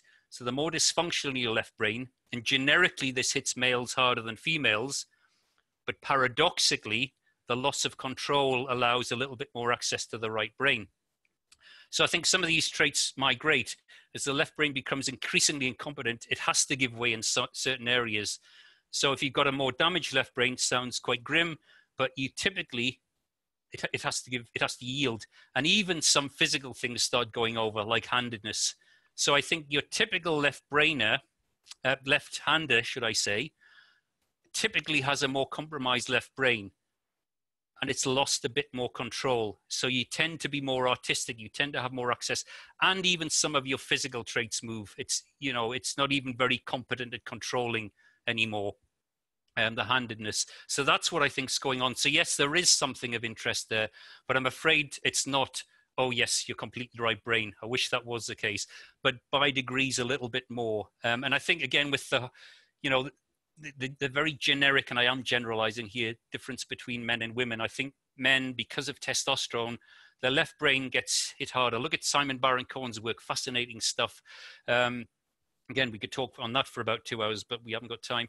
I think males, typically, their left brain gets hit harder. That's why we're more abstract, and there's on average, there's more capacity for hierarchy, tyranny, and so on. But the paradox with that is there's also a loss of control, and at the extremes of that, you get more access as well. So you can get more madness and genius hand in hand. You know, I'm generalizing a bit. So on the one hand, it's saying men are more afflicted, hence we get the emergence of patriarchy. I actually think, you know, I'm throwing in a few things here randomly. I think the emergence of patriarchy was not a social experiment. It wasn't a return to some ancient mammalian tradition, as maybe Jordan Peterson's trying to say. It's actually a symptom of degeneration. Wow. And that's a pretty cool thing to say, being a man. You know, this male emergence of hierarchy and control, it's a symptom our left brain's becoming more mammalian. Wow. and less functional. And that process is continuing. And yes, you wind the clock back in the early days, maybe there was such a thing as a benign patriarchy, but this condition is progressive. It hasn't stopped. It's getting worse. And look at where patriarchy's got us. You know, we don't see things in context. We haven't touched on that enough. One of the traits of the left hemisphere is it cannot do context. It can join about 3 things together if you're lucky. Now, the story it's come up is this is specialized adaptation. Left brain doesn't do context, does detail. We've probably heard that a lot, certainly in the literature. The reality is, I think the left brain, first of all, yes, it cannot do context. So how the hell do you see what's going on? But it also is really rubbish at detail. It can do a bit, and it's a control freak, so it will do a bit. If you can manage to switch sides a bit, what you find is phenomenal capacity for context in the right hemisphere, and phenomenal resolution for detail as well. It does both phenomenally good. But because the left hemisphere can do a little bit of detail, it's like shoves it out the way. Oh, I'm the king of detail. I can do the detail. And yeah, context, that's a word I have for something that I don't even know what it is. And we think when we use words like delusion or context, somehow we know what that means. But the experience, of course, is missing. It's just another abstraction. We explain right hemisphere stuff. We talk about holistic approaches in reductionist terminology. You know, we're still stuck in the same place. We think our intellectual understanding is going to somehow make us shift, and it doesn't. It just builds more layers of abstraction. But yeah, I know you wanted to talk about this, Chance, and I'll try and touch on it. It's in the literature. Check it out. Left hemisphere, rubbish at context. Left hemisphere claims specialized adaptation. Remember, it's in charge. It's writing the conclusions at the end of the scientific papers. So it's coming up with explanations for this. In reality, no, it's rubbish at both. The right hemisphere is phenomenal at both. So going back to the whole point of magical Egypt, as far as I understand it, one of the big things is how do we understand what our ancestors were trying to tell us? Well, I think they were, certainly the information they were given, and to some degree they were less in a left brain state, shall we say. They lived in a more contextual reality. That was normal for them. So when they're putting stuff together, they didn't have physics, maths, geometry, whatever. They had the real world, because these things don't exist. We invented all these disciplines. They're complete abstractions. There's a singular interconnected entity. That's all it seems to be. Categories is a gimmick that your left brain does to reduce and to schematize. Rather than living in the real world, you're participating in a truncated schematic that your left brain has. I think it might be partly schematic and somehow in some ways it's deployed, but overall it's less that, it's more it's a direct expression of how limited its function is. It just cannot do any more than that. Oh, there's something you reminded me of, Tony. There's this weird example that really demonstrates what you're talking about. There's a competition of people who take playing cards, and how many cards can you memorize in a row? And it's a contest for, so it's both detail and context in a strange way, that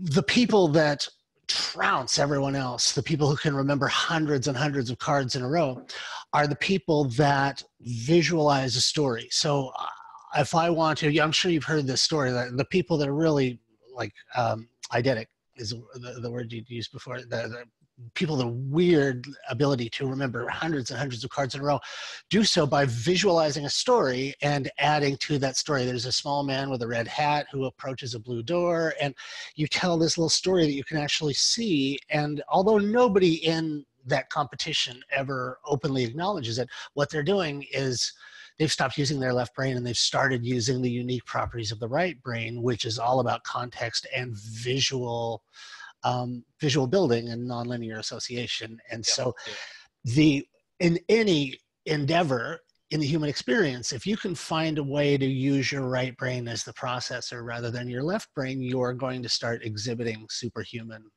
properties. I'm sorry to interrupt, Tony. Generally, yeah, it's like drawing on the right side of the brain, Betty Edwards, and lots of parallels. Yeah, and I think people do learn to do that. And again, from our current starting point, you can make progress quite quickly if you put the effort in. I think some people have a natural ability anyway. They don't even have to do those exercises and build the stories. They just have it. And that, of course, interests me as well. But yes, you know, I mentioned that book, Drawing on the Right Side of the Brain, obviously a little bit of layering in that title. And again, if you're right-handed, use your left hand. If you're thinking about something and you're struggling, walk around the room backwards, you know, the kind of things you were talking about. Anything that takes you out of your familiar and your left brain's going, oh, what the hell? And in the meantime, while it's occupied with the novelty of not knowing what the hell is going on, something else can come through. And why is that something else always better? Well, that's why left-right brain stuff is so difficult to explain from adaptive selection point of view. And I think that's why it's been quickly dismissed by some people. Why we'd end up with such a weird system through adaptive selection, very difficult to explain. And you talk about the imaging data showing both hemispheres participating. The imaging data doesn't tell us what makes it through to perceptual awareness. It only shows activity. And I think it's a far more coherent way of looking at it, that yes, both hemispheres are there. They're both trying, but one's very dysfunctional, the other's not. And one's dominant. And the activity you see in the left hemisphere is mostly what makes it through to what we actually feel and see. The activity in the right hemisphere may not be making it through, because for the most part, most of us don't have an eidetic memory. We don't have perfect pitch. We don't have that phenomenal capacity. It's going on, but it doesn't leak through. So the imaging data, for all it's kind of being used to say, oh, they work together, it's not telling us what makes it through to our perceptual level, except there is this lingering editing idea around the left hemisphere. The left hemisphere has decided it's an editor. It cuts everything back to the bare bones, because why do you need all that stuff? Well, of course, that's a great explanation if you've got no capacity for that stuff. You know, it's a lot of internally consistent delusion, where it's making up these ideas to explain its limited capacity and turning them into advantageous traits when they're pathologies. Pathology. And once you're willing to look at it like that, and you know, you have to look in the mirror as well. This kind of journey brings you in you end up confronting your own demons. Initially, it's quite challenging, but it's also a great relief. It's like, oh my God, everywhere you look, you see this. Once you kind of take on board the possibility that we have a neurological condition, one half of our brain's in a mess and it's in charge, the other half's got a lot of possibilities, but it's locked away. You see the world we've created mirrors that exactly. And then the question is, well, what do we want to do about that? More of the same? You know, look where it's heading. Yeah. Yes, it's a great utopia. We've got a new iPhone every year, or you know, we're plunging over the cliff of self-destruction. Or do we step back where, first of all, we could feel a lot better, and we know a lot about how to feel a lot better. You know, it's almost like our culture's determined that we should feel stressed and a bit crappy all the time. Because if you feel good, you're less motivated to keep running to feel a bit better. Um, do we want an abstracted version of reality? And for the most part, very distorted. Our belief systems, some of them have skewed so far away from reality, which is exactly what you'd expect. Or do you want to connect with reality again, see reality for what it is? And the traditions and the traditions talk about it, and our glimpses today talk about it. They're not the kind of states where you go, oh yeah, that'd be all right for 10 minutes. It's like, never let me out of this state. I'm never leaving. I'm getting an apartment here. Yeah. These things are on offer. Again, I'm paraphrasing a lot. And if anybody's interested in this, as I say, I've managed as ever to chaotically lose my structured left brain approach.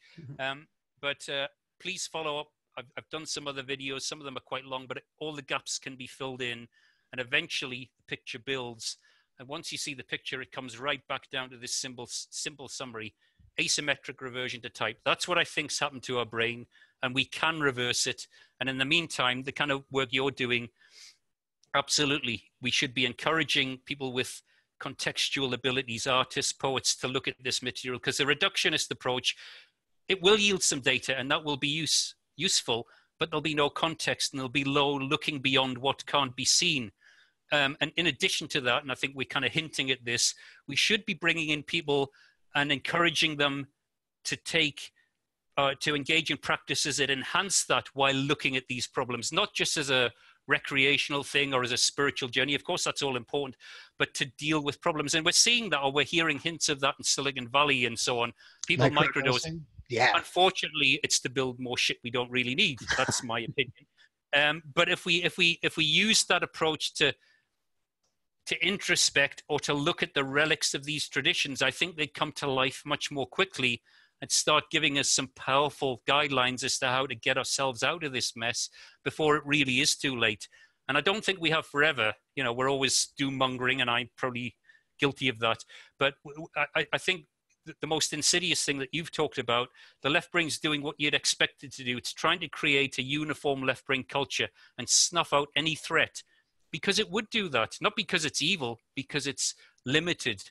I get into demonizing the left hemisphere a bit, but really it's not bloody minded. It's not evil. It's just a basic mammalian brain trying to do exactly what you'd expect it to do, create a hierarchical system. And we've all subject to that, because if you're not trying to get to the top of it, a lot of people now like the hierarchy. They want to feel part of that system, because that's what their left brain, like a pack of dogs, you got the pack leader. Well, the rest of the dogs want to be part of the pack, so we're all guilty of kind of wanting that, because our left brain's like, well, if I can't be in charge, at least I'm part of the system. So it makes it easy for the left brain to roll out more left brain structures, institutions, and create an ever more left brain. Well, ultimately it'll collapse in on itself because it's idiocy. But I think we're in a window where we've just about got enough information together.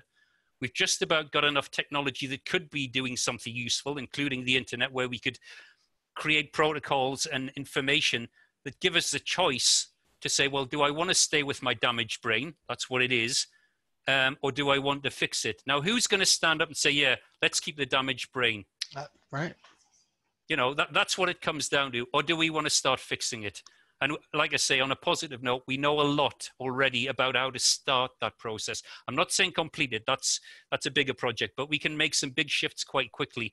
And like I said, we know a lot how to feel better. That's generally inhibited. We know a lot about how to restore function. And, these things are coming together. Are we going to choose to make that our mainstream culture? Or are we going to try and shut it off and just build ourselves hell on earth, which is what we're doing? Yeah. The journey of 1,000 miles starts with one step, starts with your first step. I felt so empowered and so optimistic when I heard Tony first talk about this. Tony, I'm hoping that you'll be participating in the next series of Magical Egypt. You are an intellect and a very important thinker, and you're really everywhere I want to go. We have so many intersections in our interests, and anyway, I hope to be talking to you quite a bit more in the future. Sure. Well, obviously we've always got these time constraints with these kind of things, but at some point, if you've got a spare day or two, we can do a chat and cover some more ground. I want to do that. I do very much. And then we can see what might be useful for the series. But yeah, happy to do that. I mean, that's a role I find myself in rather reluctantly, but eventually I'm kind of embracing it, that I need to learn how to communicate, and I'm still learning how to do that. As I say, I've done quite a lot of interviews, and I try and put together notes. You know, I sent you the copy of the notes, and always it just ends up somewhere else, and I don't know if it's a good or bad thing, but one of these days I'll nail it. We'll see. Well, thank you so much. I just, tell us the name of your book, by the way. Let's let everyone know what the name of your book is. Okay, well, originally I self-published, you know, my first effort to put all this together as Left in the Dark, 2007, did a second edition, 2008. Then it was picked up in 2014 by a publisher and retitled. There was some slight revisions, so it's slightly improved, but essentially the same text, called Return to the Brain of Eden. That's still available. I still regard it as a pretty good framework, but, you know, 10, 15 years on, I'm working through various distillations, and I'm hoping I can make a more coherent and easier format. That's what I'm working on. But it's still a good introduction if you like eclectic and, you know, contextual thinking. It draws a lot of things together, and I think the bones are there. I'm still, as a first attempt, I'm still quite happy with it. So that's still available on Amazon, Return to the Brain of Eden. And it works well if you read the book and then maybe look at some of the videos I've done, particularly some of the more recent ones, because again, I'm on a learning curve. I like to think I'm getting a little bit better at this. And I think they work quite well, and the reaction I get is increasingly encouraging. You know, I feel like I'm starting to get it to a point where it's increasingly accessible to people. I think it's more I get in the way of that, really. I'm sure it's simple. I just haven't quite figured out the right combination of abstract terminology yet, but it's getting there. Well, Tony, thank you so much. And you have a YouTube channel too, and I will put that in the show notes to send out to everybody so that they can find you on YouTube as well. That's great, Vanessa. Nice talking to you. Nice meeting you both. Sorry it's been a bit chaotic. It's been wonderful, darling. Thank you. The very best kind of chaotic, Tony.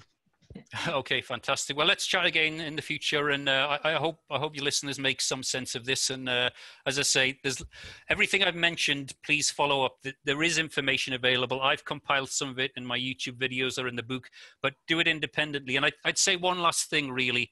Try looking at everything afresh: our collective behavior, the traditions, the academic data, and ignore all the conclusions, including mine. Just look at it afresh, ignore all the academics' conclusions, and just see what the basic data is telling you. Because I think when we're subjectively so compromised, I think there's some value in looking at the relatively objective data. It will tell the story if there's one to tell. And there is relatively objective data out there. And I say, ask the question, is our neural system functional or not? And that should lead you on a journey that will take you to a similar place. And the evidence is there.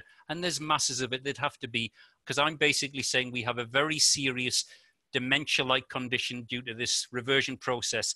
So I can't get away with saying those kind of things unless there's a mountain of evidence. And I think there is. We've just never looked for it. So I'll end on that and say it's easy to find. And actually, I think there are solutions as well. So